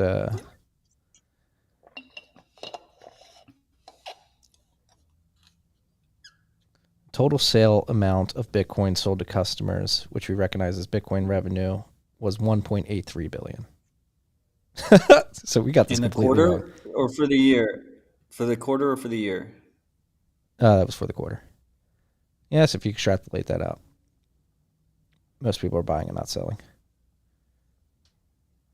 Yeah, consistent with the third quarter of 2022. That was 1.83 billion was actually bought in Q4 2022, right? Yes. Total sale Okay, there amount you of go. That's a Bitcoin hard sold. number. That's still impressive. Yeah. All right, so we didn't lie to e-freaks. Thank God. We might have a little bit. But if you multiply that by 4, it adds up anyway. So maybe they're not including sales in it. I don't know. They should just straight up tell us how much Bitcoin they sold. If anyone from the CashApp financial disclosure team is listening, we want that number. Next time you report, give us that number. Just how much Bitcoin you sold. We know you're all listening, Jack. If you're listening, we just need this breakdown, so we don't give the freaks bad information. It's the last thing we want to do here. Keeping on. But I had a lot of block news on the list. That's what I was going to say. Keeping on the block family of companies. Tip here. Block details, global self-custody, wallet ambition. So they posted a blog, which is staying true to their ethos of building out in the open, particularly with their hardware wallet. They've got an update. They've created a mobile app to pair with their hardware wallet, and they're giving us some information on that. I haven't read this whole thing yet. I saw a tweet thread on it. Seems pretty cool. App looks pretty sleek with good UX, like you would expect from. So Marty, yeah, I actually read it. Okay, go for it. So this plan is something that we've talked about already in the past with Block. We have speculated on a lot of things. It shows this is the first time they've written it out in full. So it's good to see it actually written out on what their global ambitions are. And so basically the general concept is what we've already talked about, which is you have a mobile wallet, mobile software wallet, and then you have their cheap, inexpensive hardware wallet that they're going to be releasing as well, that you pair with it. But then the question that we always had is, okay, so you release it globally. What do you do about the fiat side of the equation, whether that's in Nigeria and it's Naira, or if it's in the US and it's dollars, or if it's in Mexico and it's pesos? Like that's always been the hard part for CashApp and other fintech firms to kind of go global, is the banking relationships. So basically what they're saying here is their plan for that is they're going to have different local fiat partners depending on where they are. And then they showed the UX of that as a very clean UX.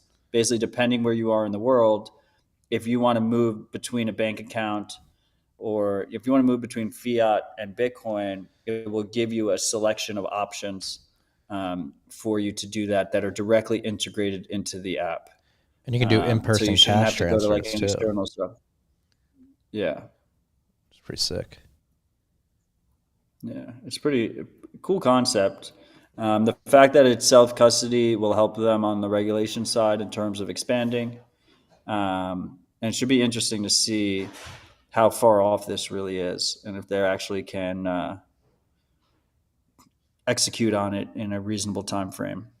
But it seems like a pretty compelling offering. Obviously, it's self-custody, probably no KYC would be my guess, because it's self-custody and global. Part of the thing is that it's really hard to implement a global fintech app if you have to do different KYC policies in different areas and all the customer service that entails. But I do like that they kind of like the greedy short-term interest way would be to try and control the fiat on-ramps as well, or don't give them any option for fiat if you don't have that option in that country that you're serving. This is much better for users, and I think it's much better for them from a regulatory protection side of things. Like they're like, we're not handling the bank accounts in the countries that we don't, like basically, and if it's not the United States or UK, like they're not handling the bank account side. But local fiat partners can basically plug into the app. And the incentives are strong there because they'll make money if they plug into the app. Yeah. It seems like they mentioned at the end of the blog post that they're in the process of finding their first partners, and they hope to release it at the end of the year. So give us a little bit of timeline there too. Really cool to see. Should we bet on it? No. Never bet on product launches. Okay. Unless you're picking the over. Exactly. 2 weeks. 2 Mt. weeks. Gox is going to add Litecoin in 2 weeks. ETF's going to get approved in 2 weeks. Winklevi were saying that in 2014. And then the other block announcement is that they're launching a Lightning service provider, and that is going to be operated by TBD, their decentralized exchange division. They obviously get an absolute kick out of naming things, so they named it C equals. I think they just think they're fucking hilarious every time. Like, I wish I was in those meetings. Like, they must have so much fun naming things. But yeah, this is going to be their new Lightning service provider. What is it? Just but it's random? not out yet. It's just an announcement. The C equals have. What would the troll there be? It's just random. I mean, it's probably a nerdy reference that I don't understand, is my guess. Yeah. And I imagine they're leveraging LDK for this. Maybe it's a troll. C Lightning. Core Lightning now. It's definitely not connected to. It's definitely not. They're definitely going to use LDK for this, so it's not related to that. Yeah, say Jevi is a coding language nod. C plus. C plus. Nice. Nice little nod there. Block, a lot of activity. Earnings report for CashApp. Hardware wallet integration update. Lightning service provider announcement. A lot going on there. Jevi does bring up a good point about the hardware wallet mobile app. Like, will it be interoperable with other coordinators, which I think is something that is TBD, pun intended. Is C the speed of light? That's what BTC Pins is saying. Yes, it definitely is. Okay. Explain it, Logan. So that's the reference.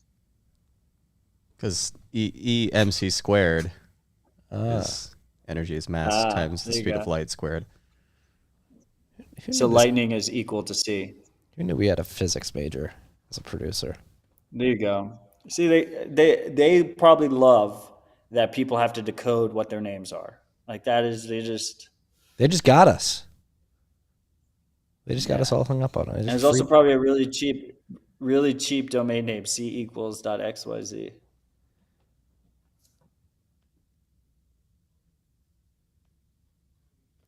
What other domains can we buy? C equals. Who knows?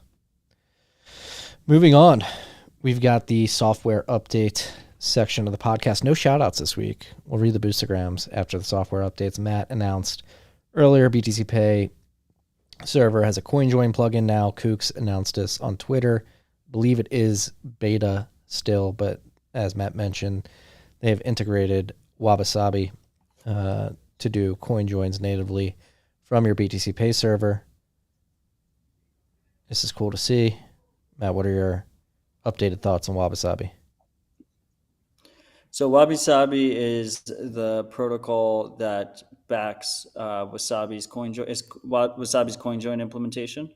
Obviously, the main issue with Wasabi, or one of the major issues with Wasabi, is that they're complicit with chain surveillance firm. So they actually send all your inputs to a chain surveillance company, and then from there, they intend to blacklist people who use it. Now, that is not part of the WabiSabi protocol.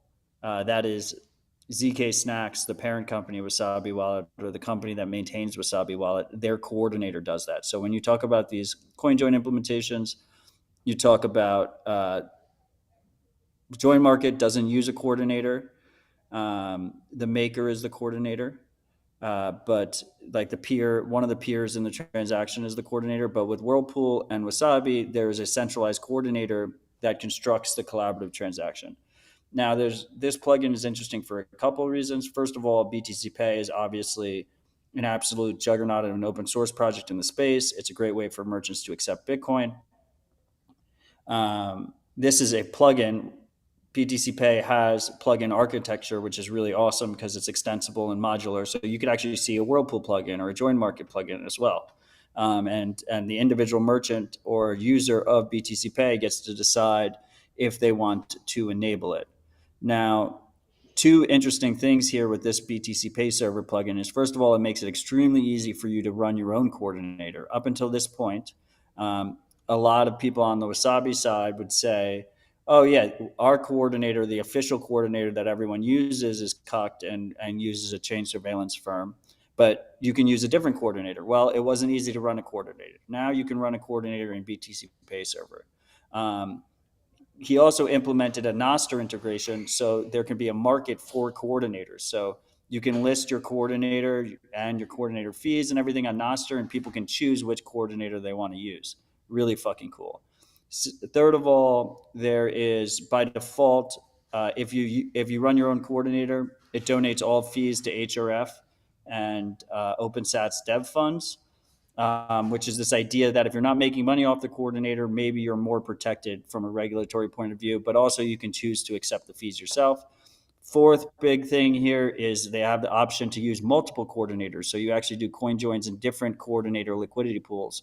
That's important for bootstrapping new coordinators because there's a network effect lock-in with coordinators because you want to use the established largest coordinator because it has the highest anonymity set. But if you can go through multiple coordinators, then all of a sudden you can use new coordinators and you reduce the trust in any individual coordinator. Now, when we talk about coordinator coin join implementations, you have an element of trust in coordinator because the coordinator is the one you're paying your coin join fees to. And the number one way to attack coin joins is through something called a Sybil attack. And you can think of that as an attacker essentially flooding coin join rounds with their own Bitcoin to figure out which Bitcoin UTXOs belong to which people. So like Whirlpool is very easy to contemplate because it's 5-person coin joins. But if you think about it, like the attacker's 4 of the UTXOs, then you can figure out who the one person that isn't you is, right? That's called a Sybil attack. And the way these coordinator models reduce Sybil attacks is by requiring a coin join fee, but the coordinator is paying the coin join fee to themselves, so it doesn't provide you Sybil resistance against the coordinator themselves.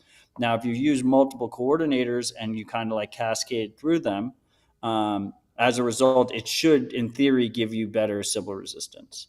But in general, I think this is, an extremely positive development in the Bitcoin privacy space.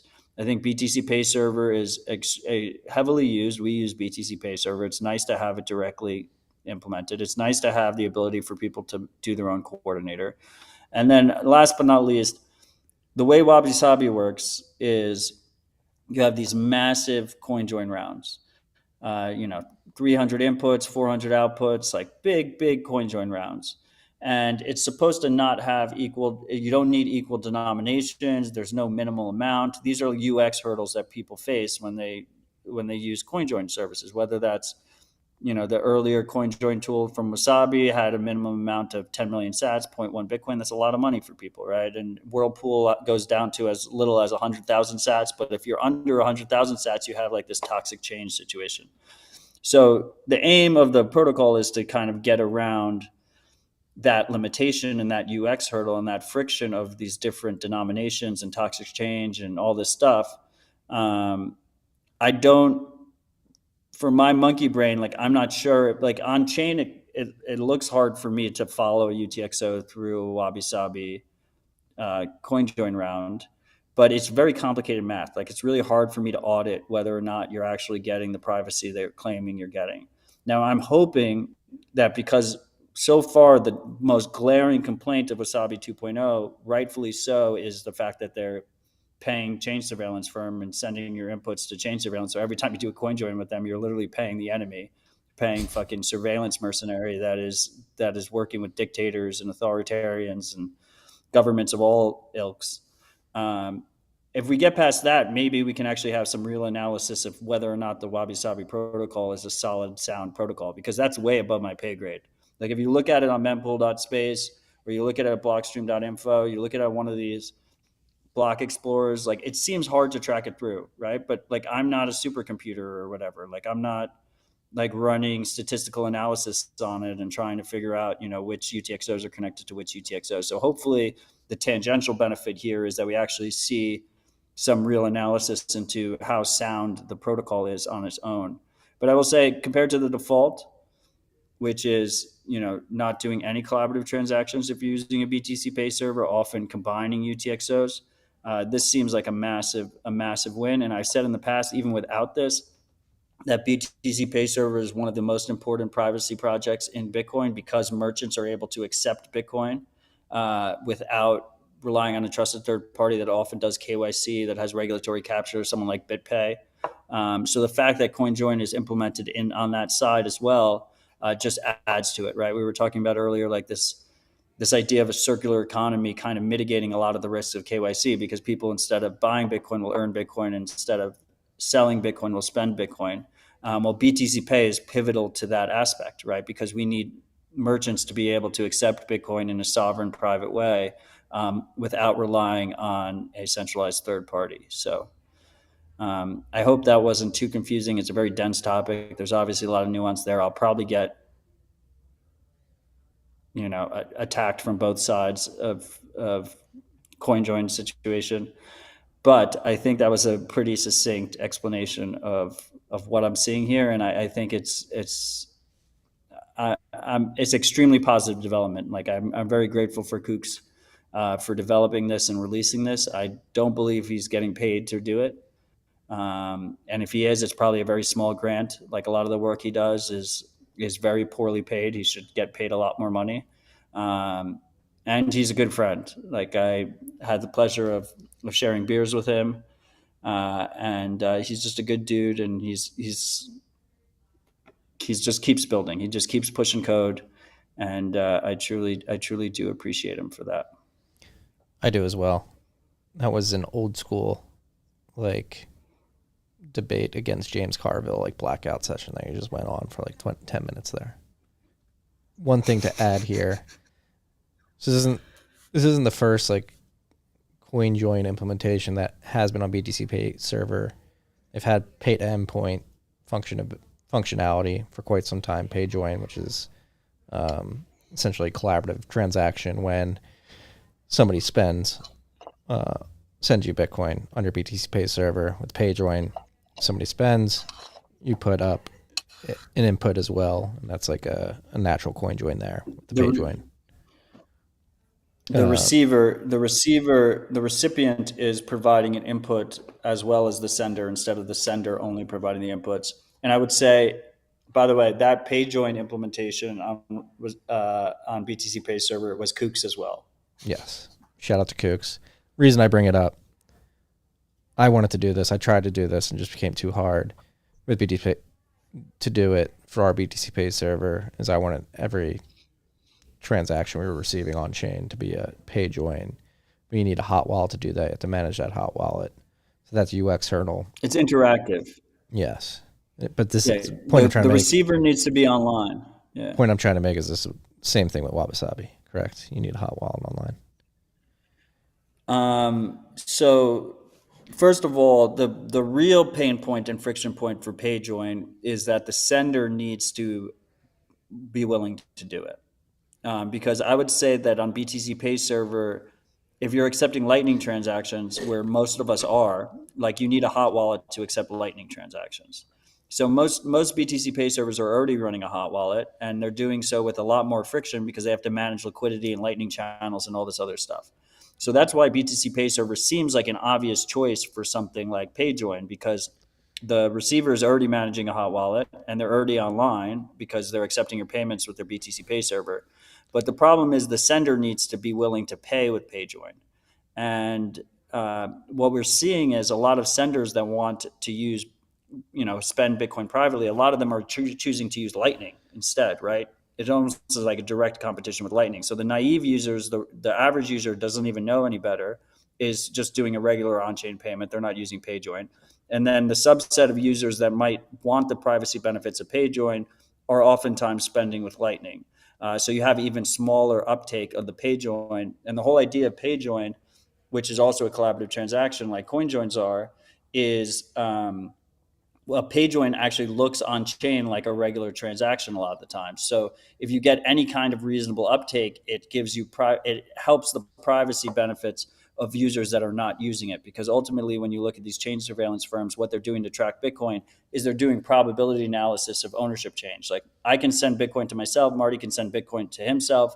The question is, when is Matt sending Bitcoin to Marty? So they're doing probability analysis of ownership change. And if you start having 10% of the transactions, 15% of the transactions are PayJoin transactions, that probability analysis gets seriously broken. Now, we haven't seen that kind of uptake with PayJoin. Now, with this, yes, you are going to need a hot wallet regardless. Presumably, that hot wallet could be a different hot wallet than the one that's running your main BTCPay server instance, right? So you could have a second BTCPay server and you could forward funds to it, and that could be the one that's doing it instead of the actual BTCPay server that's pointed that is available and accessible from the internet, right, that your customers are using. But it's important to realize that no matter what, when we're talking about collaborative transactions, it requires a hot wallet because you need to be able to sign. Now, you got to sign the transaction, right? Like if you're doing a transaction with 100 counterparties, you all need to be able to sign that transaction live as the transaction's happening.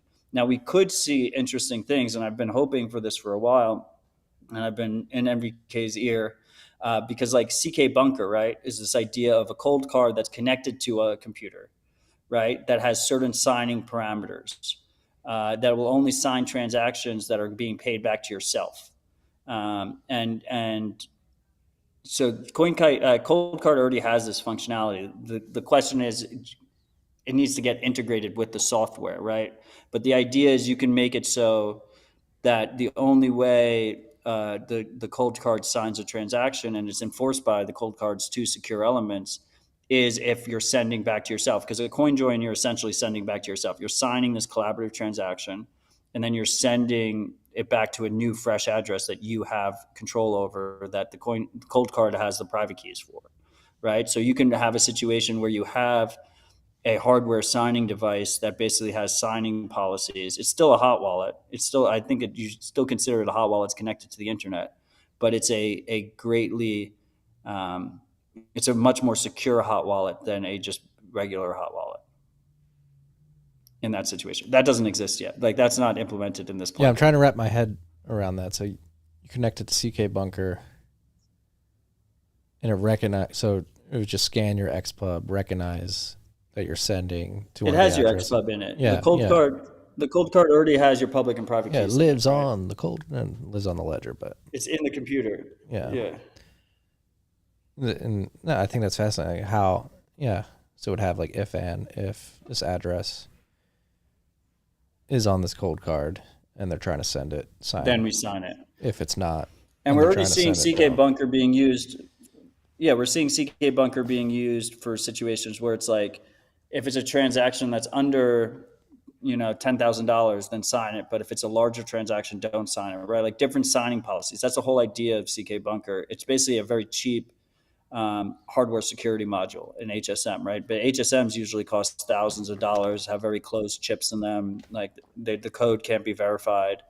So there's some interesting things that can happen there, and interesting things that can happen there on the Lightning side too. Most of these pain points we're really seeing on Lightning, because Lightning, you have hot wallets that are managing a large amount of money, and to have a cheap HSM there, like a cold card using CK Bunker, would be a massive security gain for anyone who's running these Lightning nodes. Yeah, and that would be something similar to what the guys, the individuals working on the validating Lightning signer project are trying to do as well, separating the keys from the full node.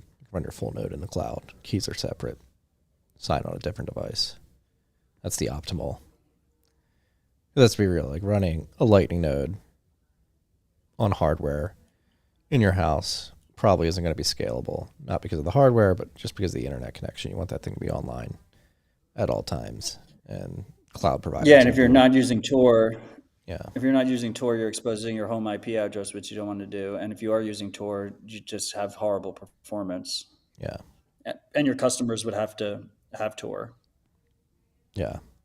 So most BTCPay servers will be run in the cloud on someone else's computer, right? That's what the cloud is. Yeah, the So question if you is, can implement an HSM that is local with that, that would be a massive security improvement. the way Lightning works, you have to sign anytime a channel state is changed, correct? Correct. Yeah. I'm just trying to think through. Like every time a payment is routed. Yeah, even if. Now I'm like questioning, like, even if you do separate the node from the keys, is home internet good? You can enough? get a security improvement. It's not. Yeah, like but like, what if perfect. you're like my internet goes down like once a week? Like, does that fuck me up? Like, Oh, well, then you're fucked. Yeah, but for most people, their internet doesn't go down once a week. Their big issue is exposing their IP address to the world. In this case, you're just exposing your IP address to the cloud server that is hosting your shit. Now, on the Lightning side, it's a much more complicated problem to solve than on CoinJoin, because with CoinJoin, it's relatively straightforward because, once again, you're only signing transactions that are being sent to yourself. With Lightning, it's a 2 of 2 multisig. So then all of a sudden you need to have more creative spending policies about how you handle that. And there's going to be some nuances in how different people try and handle that. But to my monkey brain, on a CoinJoin side, it should be relatively straightforward. Only sign transactions where you're sending an equivalent amount of money back to yourself.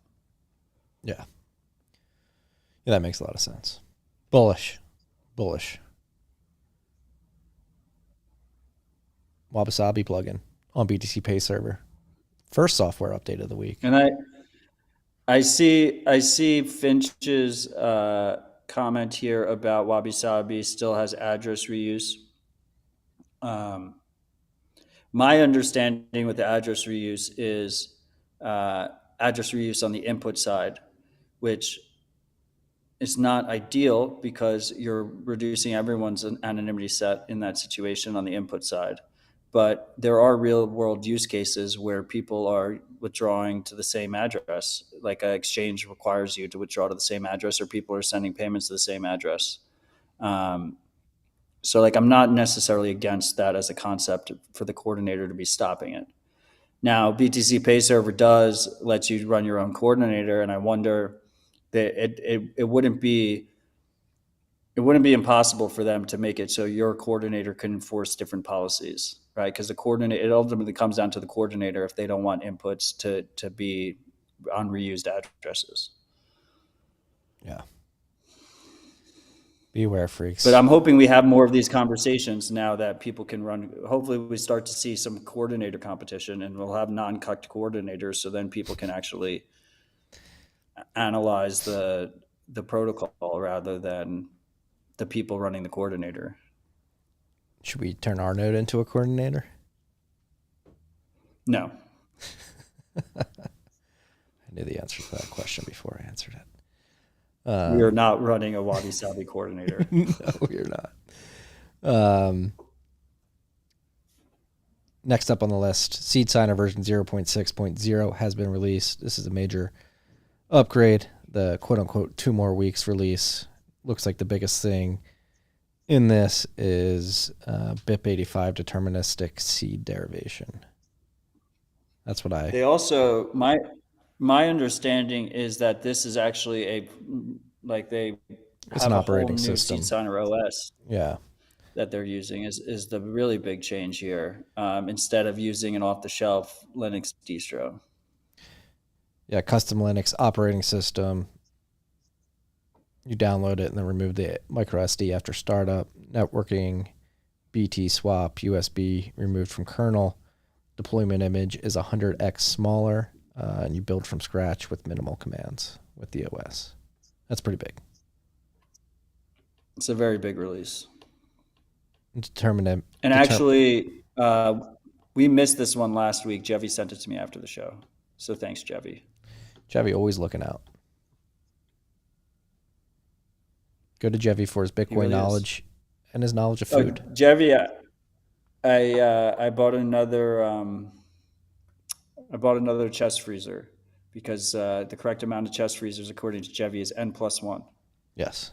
You can never have enough. It's like Bitcoin. The first one's very important, but then also you soon realize you can never have enough. No. Hope he's making you proud, Jeffy. Seedsigner, big OS update. Seems to be more efficient. BIP85 included a new search function for single and multi-sig addresses. Shout out to everybody working on that project. ColdCard Mk4 version 5.1.0 has been released. New features, micro SD card as second factor. You can import TabSigner encrypted backup. That's pretty big. The micro SD as second factor is something I've been asking for a really long time, and I think it's really fucking cool. Where you have to have this micro SD card in the actual device for it to boot up.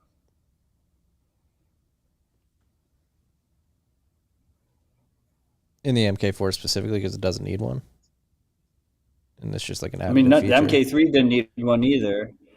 Like the SD card was used. The SD card historically on cold cards have been used to either shuffle your partially signed Bitcoin transactions between your coordinator, your computer, and your cold card, and it's been used for a backup, right?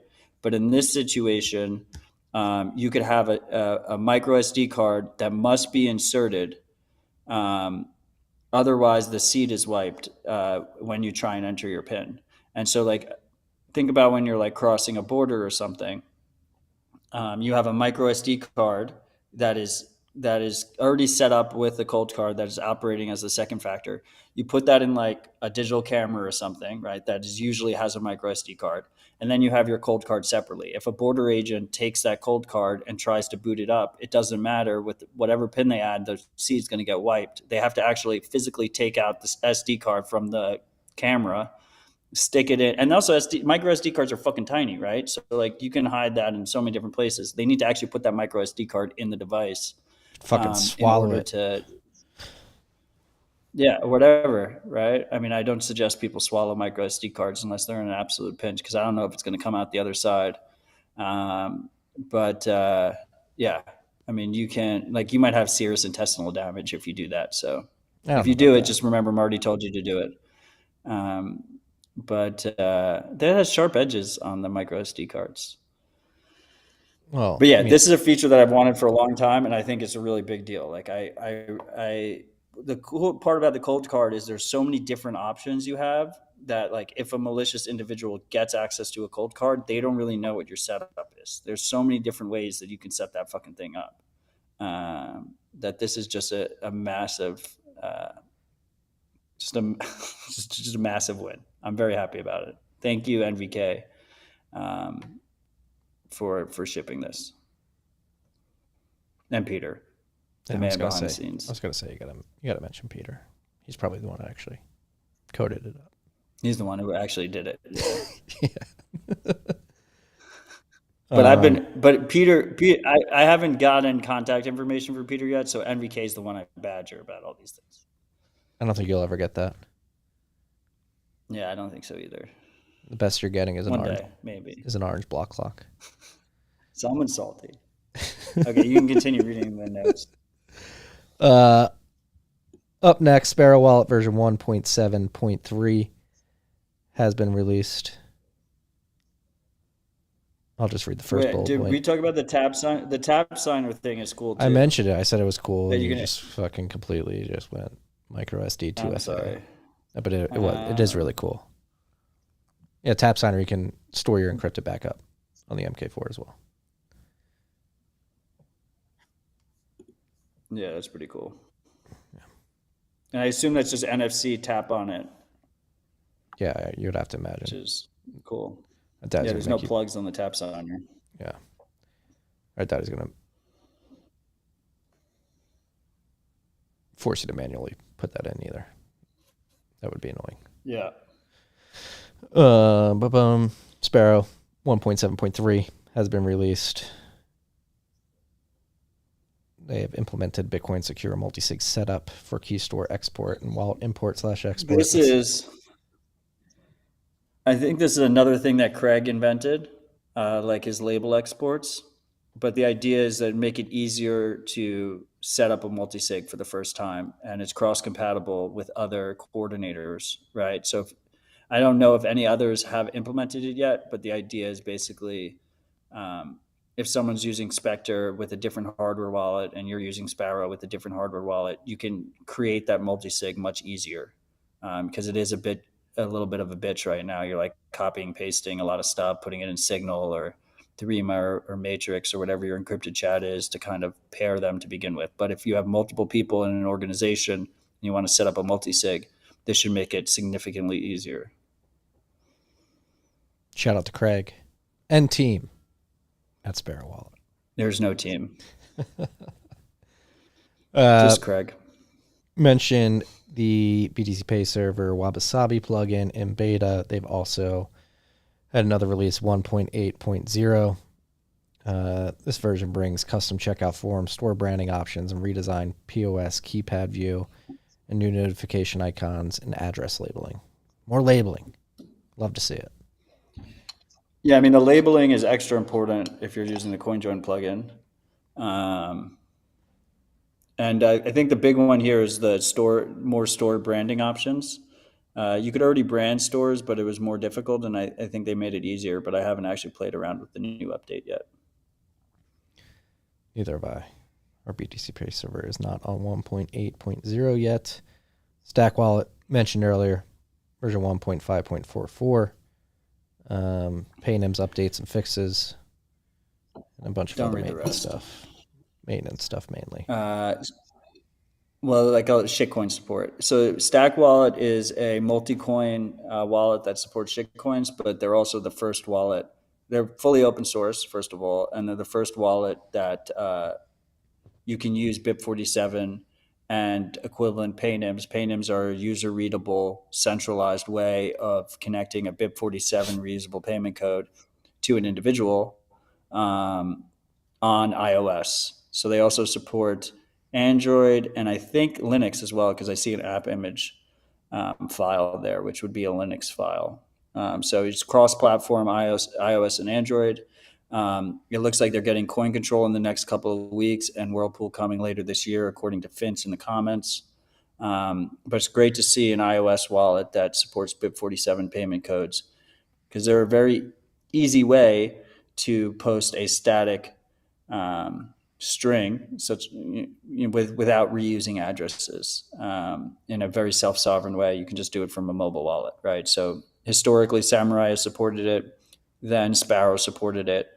But the main use case that I appreciate with the work I've done with activists is you can have an activist download the wallet, and they can just literally copy and paste that, post it on Nostr, post it on Instagram, post it on Twitter, and then people can easily send them Bitcoin without reusing addresses. It's a beautiful thing. Shout out to the Stack Wallet team. We'll be looking out for CoinJoin and Coin Control later this year, Whirlpool more specifically. That's it for software updates. We'll get to the rest of the list after we read last week's top 4 Boostagrams. Pulling it up now. Rip 241. It's also tiresome. Eric 99, 100,000 sat boost. Big one from Eric this week. Stay humble, stack sats. I tested out Damus. Not sure if I have the right relays. I tried messaging the two of you. Wanted to let you know I'm planning on checking out Bitcoin Park for the March meetups. That's for you. Looking forward to hosting a Ride or Die Freak. Yeah. Come Eric, on, come all. Eric, I don't know if we're on the same. Well, if we're on Damus, we should be. I did not see your DM though. So just like a quick little Nostr, when you're using Nostr, there's the concept of relays. People are running servers, and you want to be on the same relays as the people you communicate with. And it's a balancing act, because if you're using Nostr on mobile, the trade-off, the more relays you add, the more battery life it uses, and the more bandwidth, the more data it uses. So the trade-off you're trying to figure out is to use the least amount of relays while still connecting with all the people you want to connect to.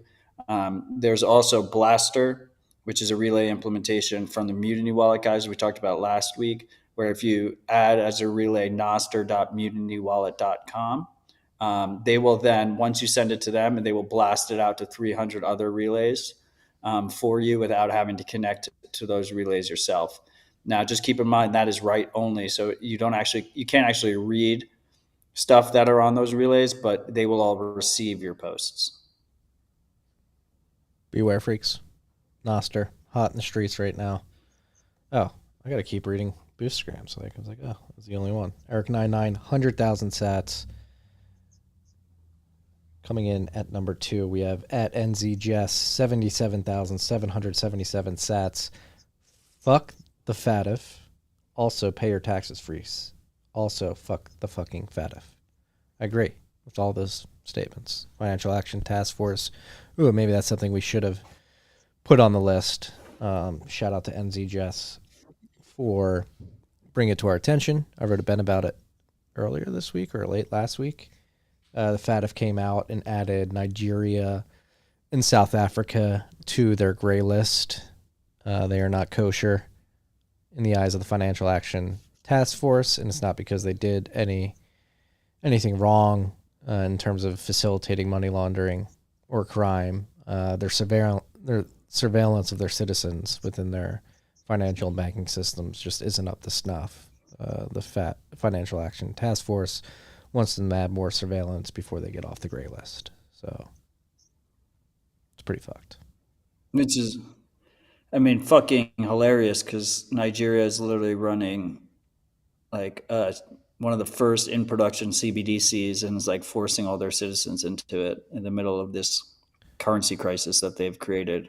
Yeah. But yeah, this is the way FATF, basically non-governmental organization, pushes countries into more and more surveillance, and there is no such thing as enough surveillance to them. They just keep increasing the requirements.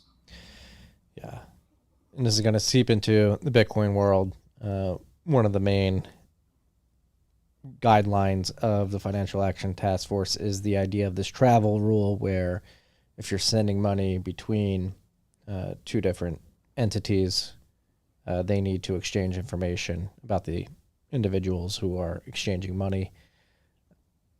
They wrote a guideline outline at the beginning of last year talking about how they would apply the travel rule to the Bitcoin world with exchanges, exchanging that information on their users. There's a travel rule group that Coinbase is leading that already exists.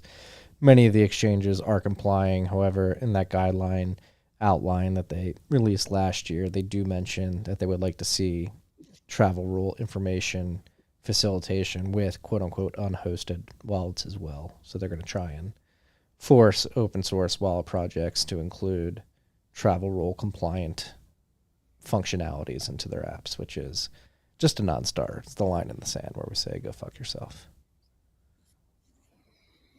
This is why, like, there's a lot of arguments between open source licenses.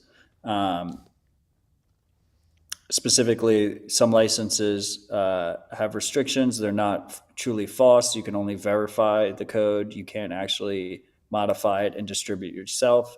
But proper false wallets, free and open source software, where it has no restrictions, are truly viral in nature and not controlled by individuals or entities. So if one individual gets pressured, that's the lead maintainer of a project, anyone else can go take that project, fork out whatever they have an issue with, distribute it themselves, and it becomes extremely difficult, if not impossible, to actually enforce these kind of limitations on those open source software projects. Yeah. And to keep going on, like Financial Action Task Force, as Matt mentioned, supranational regulatory agency that nobody voted for. They technically don't regulate. They put out these guidelines that many regulators around the world, governments and regulation agencies, just so happen to adopt as written. All of this stems from the Bank Secrecy Act, which dropped under Nixon, I believe, or might have been Woodrow Wilson. I think it was Nixon.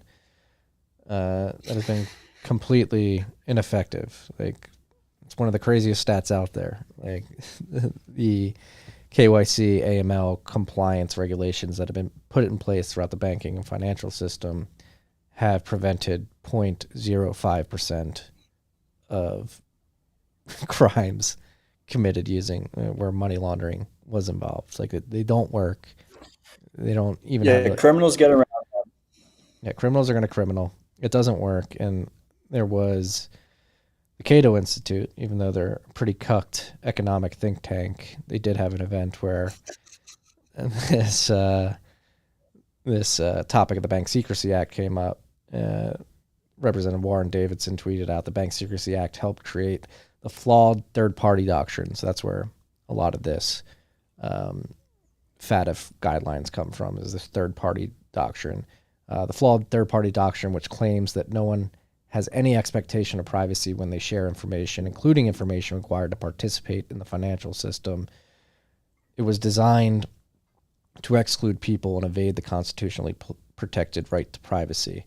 And this is a quote tweet of Nick Anthony, who was saying that Jennifer Schlupp brought up an interesting point. The Bank Secrecy Act has also run counter to financial inclusion. Across the board, it has resulted in fewer and more expensive financial services. So there's many things here. Like they use this, like we need to surveil everybody to make sure everybody's above board and we aren't facilitating massive money laundering. But it really erodes our right to privacy, the Fourth Amendment that we have here in the United States. And it says, well, you can transact privately, like in other ways, but it's like really like a cop-out. Like if you're going to transact, you're going to need to do it between multiple institutions. And so they sort of use this like roundabout explanation that really just doesn't make any sense. Criminals get around the requirements, honest users are put at risk, and billions of people are excluded from the financial system as a result. And it is used for control, and it's the arguments that it's meant to prevent crime are complete bullshit because it doesn't. It doesn't. So it doesn't prevent crime. It really perturbs financial inclusion around the world. Many people can't get access to these services because they can't comply with the information that is being asked from them. And then on top of that, you create this huge regulatory moat around the banking and financial industry. It really disincentivizes any competition. Nobody's going to start a company to try to compete with the big banks or the big financial institutions of the world because the cost to comply with the regulations that have been put in place is simply too expensive to bear. No VC is going to throw tens of millions, hundreds of millions of dollars, potentially even at a company to just get through compliance without even focusing on before they even get to the product part of what they're building. It's convoluted. Bitcoin fix. It's convoluted all around. FATF is just consolidating power. The more regulations, the more compliance guidelines they add to the world. It's just consolidating power between a select few who, we should mention, are the largest perpetrators of financial crimes and quote-unquote money laundering. HSBC with the Mexican banks, we get through, or the Mexican cartels, Epstein with Deutsche Bank and JP Morgan. I mean, JP Morgan's executive in 2010 was emailing back and forth with Jeffrey Epstein about Snow White. Seems like he might have been one of the pedophiles on his island. Obviously, Congress trading stocks with insider information. Like, these people are overt criminals. They are demons. We should not respect them at all. We need to draw a line in the sand. Civil disobedience needs to come back. And again, we just use fucking Bitcoin. Use Bitcoin. But we should also highlight, like, the insanity of all this is insane. Like Matt said, it's not about protecting people, puts more people in harm's way. It's about control. These people want to control you. If they really cared about financial crimes, they would respect people's privacy, because arguably these regulations lead to more financial crime because all these institutions need to hold all this personal data on their customers, which inevitably gets leaked onto the dark web, and then they just commit massive credit card fraud, and blackmail people or extort people with that information. Clown world. Upside down world. Fuck these people. We have 2 more Boostagrams. We do. God, these are just Boostagrams. At Gert, 69,069 sats. Nice. I'm going to tell Hillary Clinton that fake Toshi has information that will lead to her arrest. That tag, I've laughed at this multiple times this week. It's popped up on my feed. Well, thank you for your support, freaks. Thanks, One more. At Ricky Dirds, 15,000 sets. The banter and signal you guys provide is unmatched. Keep bringing the heat. Odell, can we get a Barry update? It's been many days. He owes people many billions. I've stopped keeping track. We had a little Barry update earlier. You mentioned that. Yeah, but I haven't kept track of how many days it's been. It's been many, many days. Unfortunately. He's got his little underlings going on other podcasts, getting called out by Peter McCormick. That'll be interesting. I mean, what's his name? Michael Shosign. No idea to pronounce his last name. Saying how they went over it in the interview, how to pronounce it. I forget. Sonnenheim. Them trying to claim that they had no information about Genesis's counterparties or their collateral situation is find it extremely hard to believe. Yeah, I mean, he was full of shit. It was a PR tour, and they didn't expect McCormick to actually give him hard questions and push back. Shout out to you, Peter. Shout out to you. Back to the list. Thank you guys for Boostagramming. That was RIP 241. This is RIP 242 for listening via Podcasting 2.0 compatible app, streaming us sats, boosting us sats. Thank you. It means the world to us. It means a lot. It keeps us going. It does. No shout outs this week. Maybe people are shifting to boost only. Maybe the shout outs will fade out. I enjoy that. It makes it easier from like going here, going there. Makes it a lot easier. Yeah, we don't have to sweep the single sig wallet. No. It just splits out to all of us. It is much easier all around.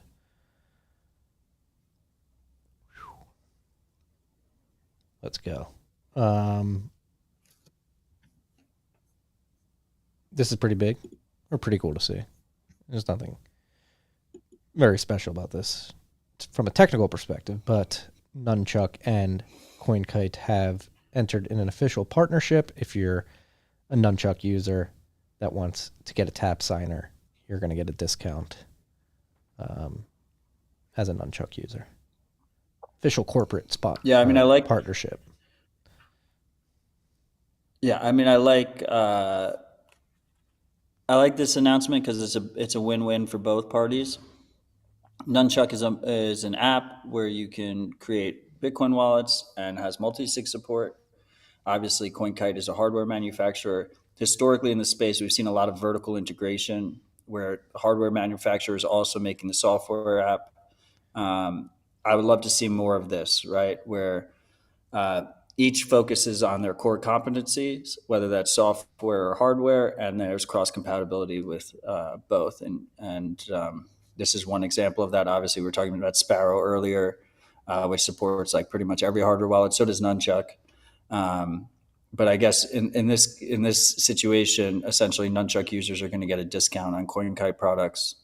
And yeah, it's just a win-win for everybody involved. Hell yeah. And Finch does make a good point. I think I've said it many times on the show, but Nunchuck is currently closed source on iOS. Code is source viewable on Android. Be aware, freaks. I'm a happy Nunchuck and Coinkite user. Got a Coinkite product here. Got a Coinkite product in here. I've got Nunchuck on here. Again, tap signer Nunchuck is a magical. Just tap on the back of your phone. Yeah, it's beautiful. And then also on the list, I wanted to do a huge shout out to the team behind Bitcoin Optech. It's already one of the best newsletters. But now they also have released a podcast feed where they go over the newsletter of all the different technical things that have happened in Bitcoin for the week. So you should definitely check that out. Yeah, Merch and Mike Schmidt are hosting this.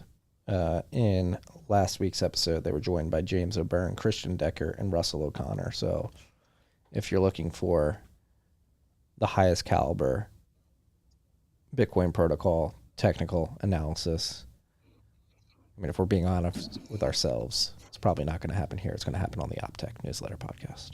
Oh, it's definitely not gonna happen here. I'm a massive fan of their newsletter. I read every release they have.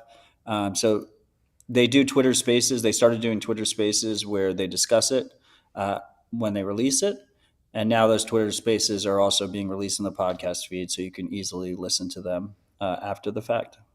Matt, they dropped Bitcoin Optech newsletter number 240 yesterday.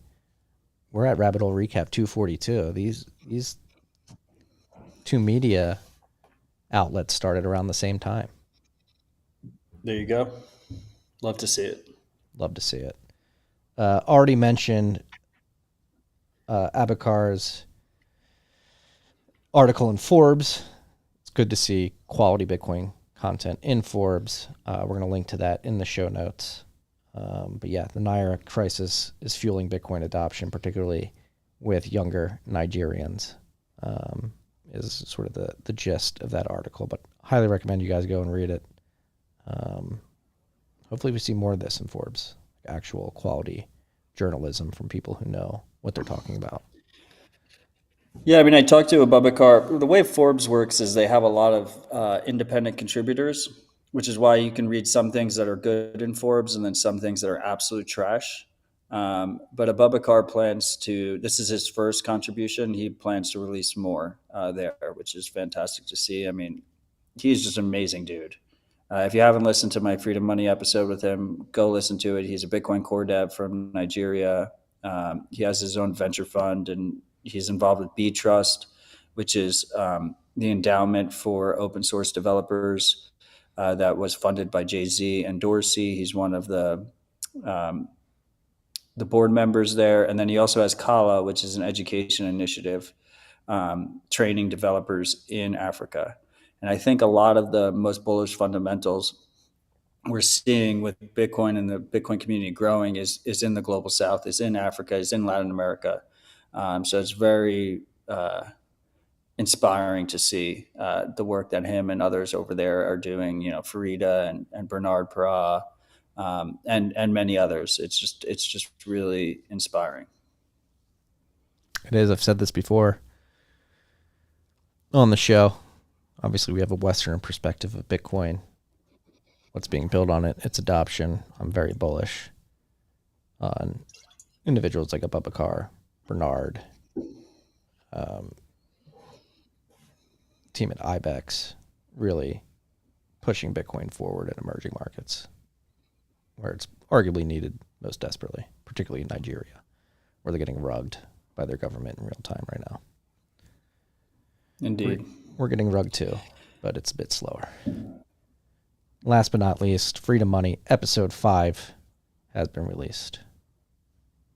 Big episode. So this was, this was the toughest interview I've ever done.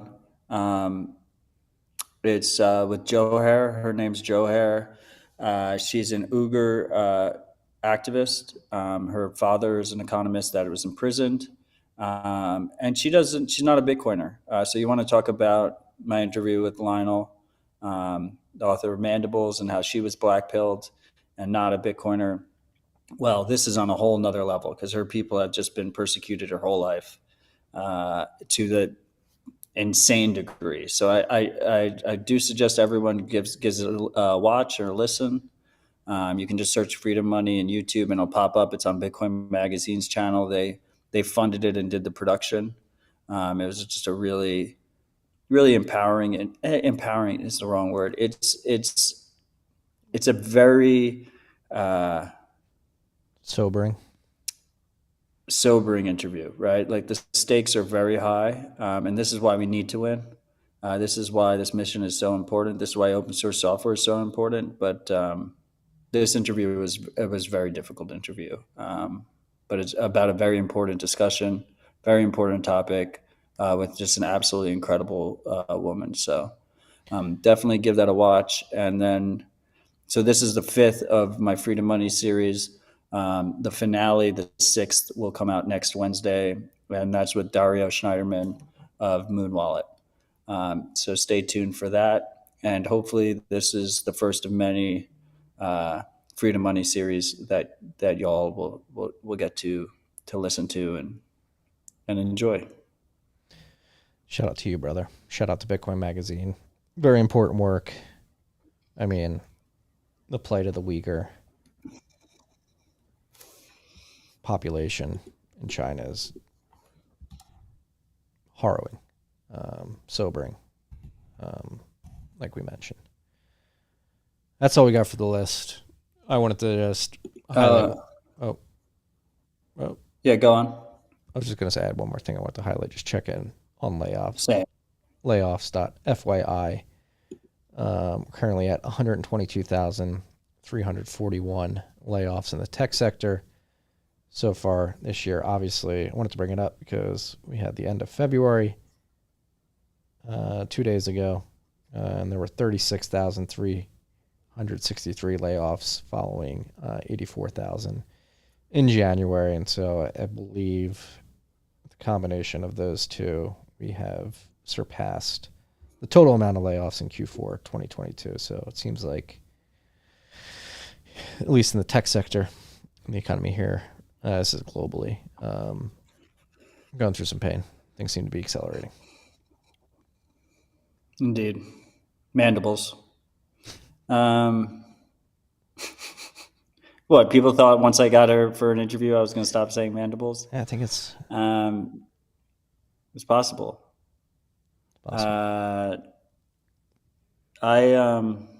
The other thing I wanted to mention is through Bitcoin Magazine, I'm leading the open source program again, where Bitcoin Magazine gives free tickets to open source contributors.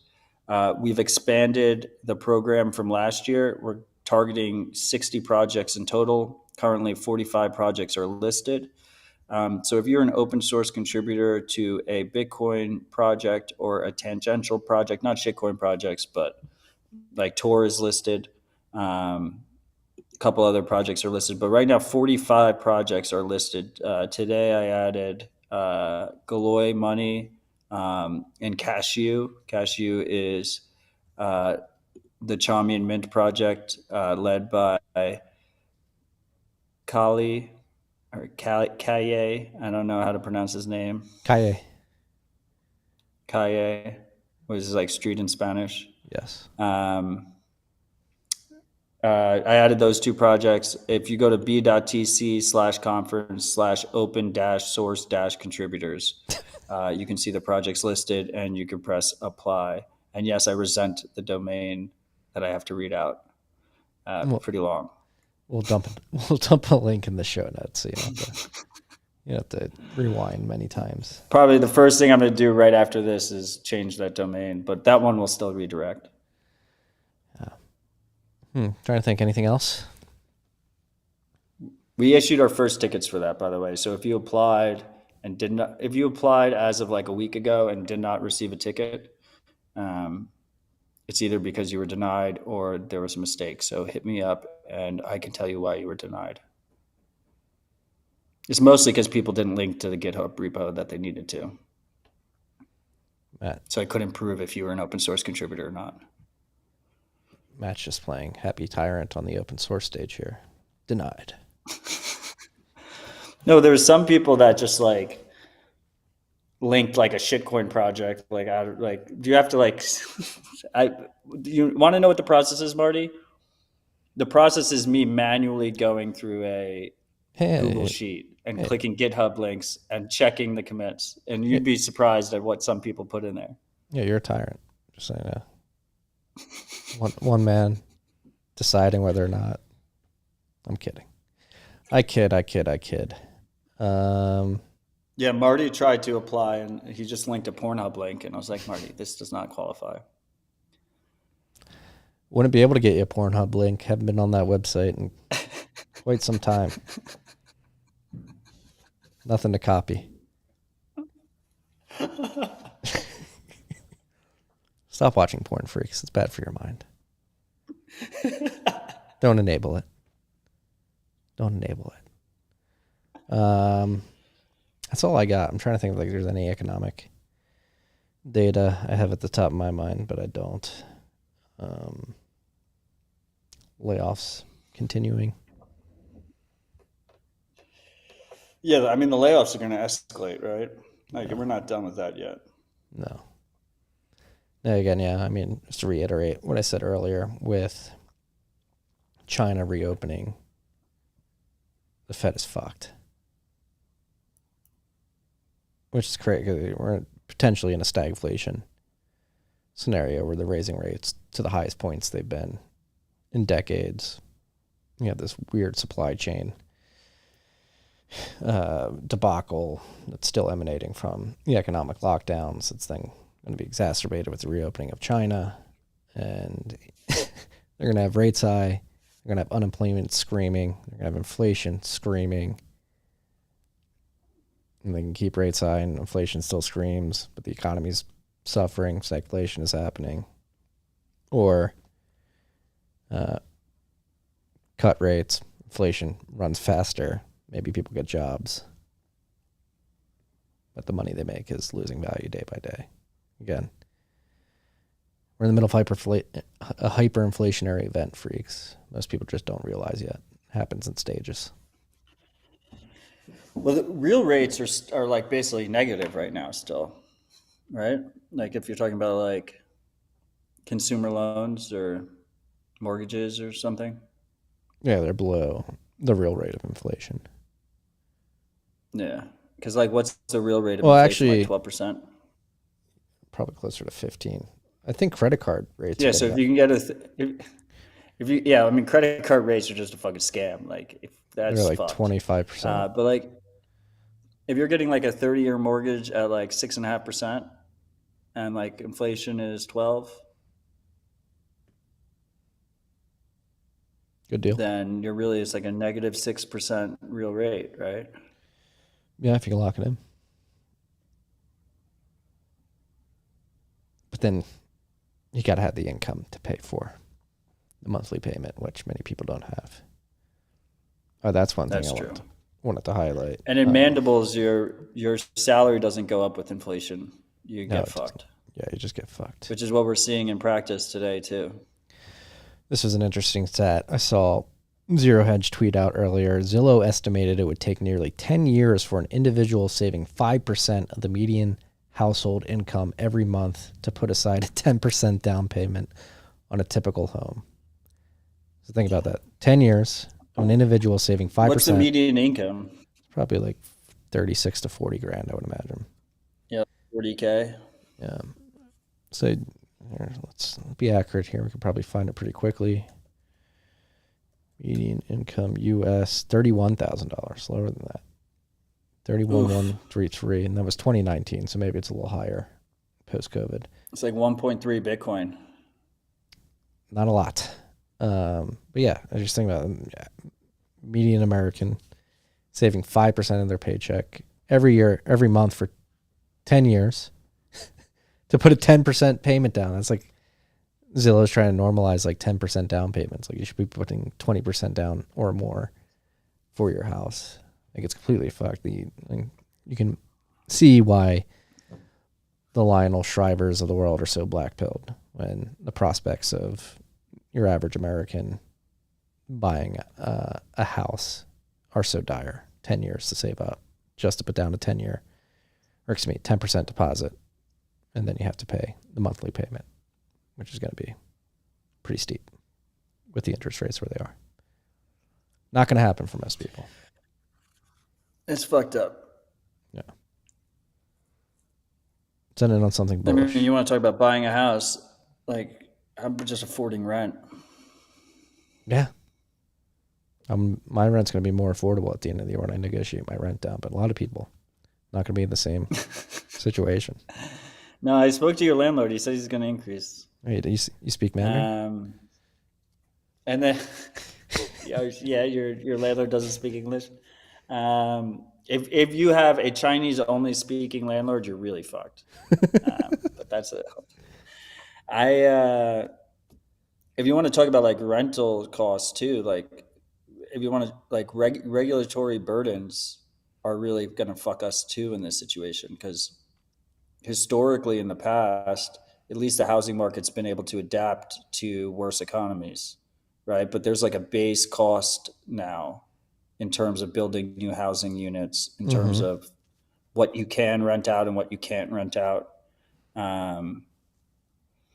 Like if you want to talk about the cost of housing, one of the main issues is all these regulations that are pushing those costs up and reducing supply.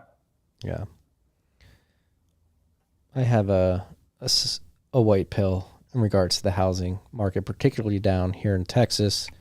Texas state legislator just proposed a bill that would provide property tax deductions for married couples. So if you're married and you stay married and you own property, you get a 10% reduction on your property taxes. And then for each kid after that, say you're married, don't have any kids, start having kids, each kid chops another 10% off your property tax. And down here in Texas, that's a pretty big deal because we don't have any state income tax. Biggest taxes down here are the property taxes. So as a and Texan, sales tax, right? And sales tax. As a happily married gentleman with 2 children that wants to buy land in Texas, I'm hoping this bill gets passed.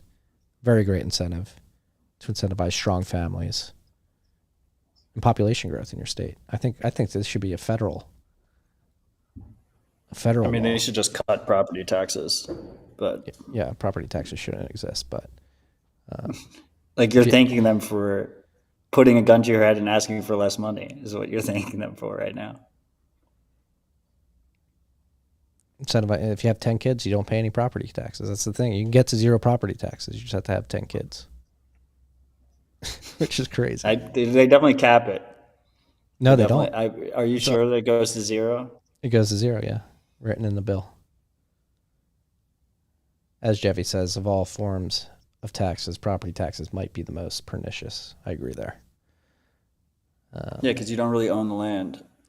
But yeah, I mean, this is a policy that was instituted in Hungary a couple years ago, and it seems to be working. Their birth rate isn't above, what's the word I'm looking for? Above the point where they would have population growth yet, but it has reversed.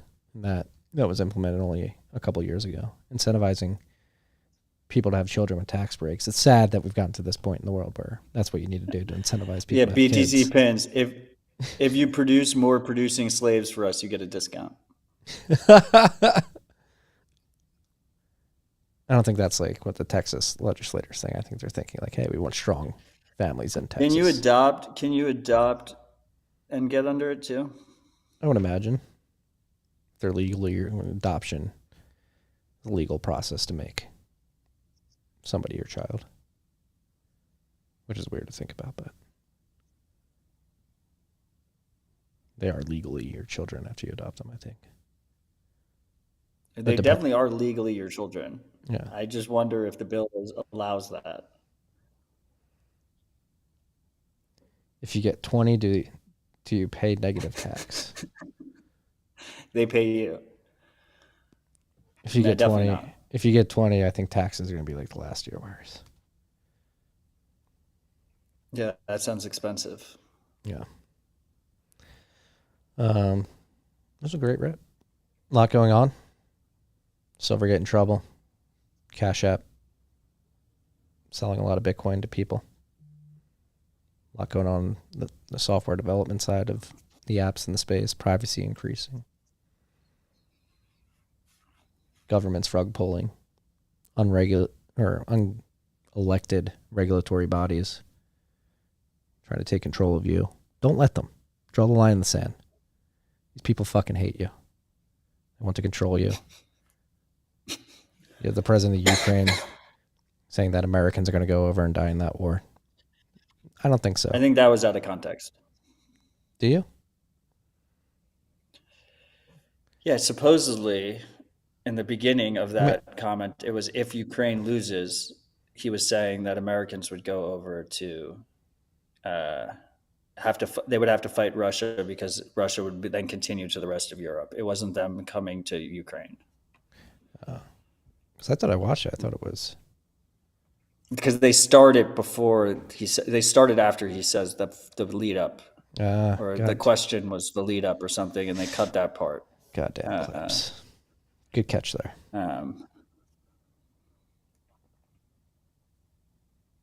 Even then, sorry, European freaks. I don't want to. Let's get away from war. So this pissing match between a bunch of psychopathic, tyrannical people who just want to control you, whether it's Vladimir Putin, NATO nations. They don't really care about you at the end of the day, freak. They want to use you as cannon fodder to fight their proxy wars so they can measure each other's dicks against each other and then try to flex on who controls who harder. Bitcoin gets us away from that.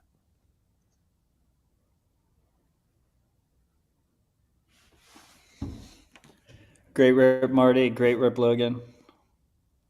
I appreciate you both. Long rip. Stay humble, stack sats. Peace and love, freaks.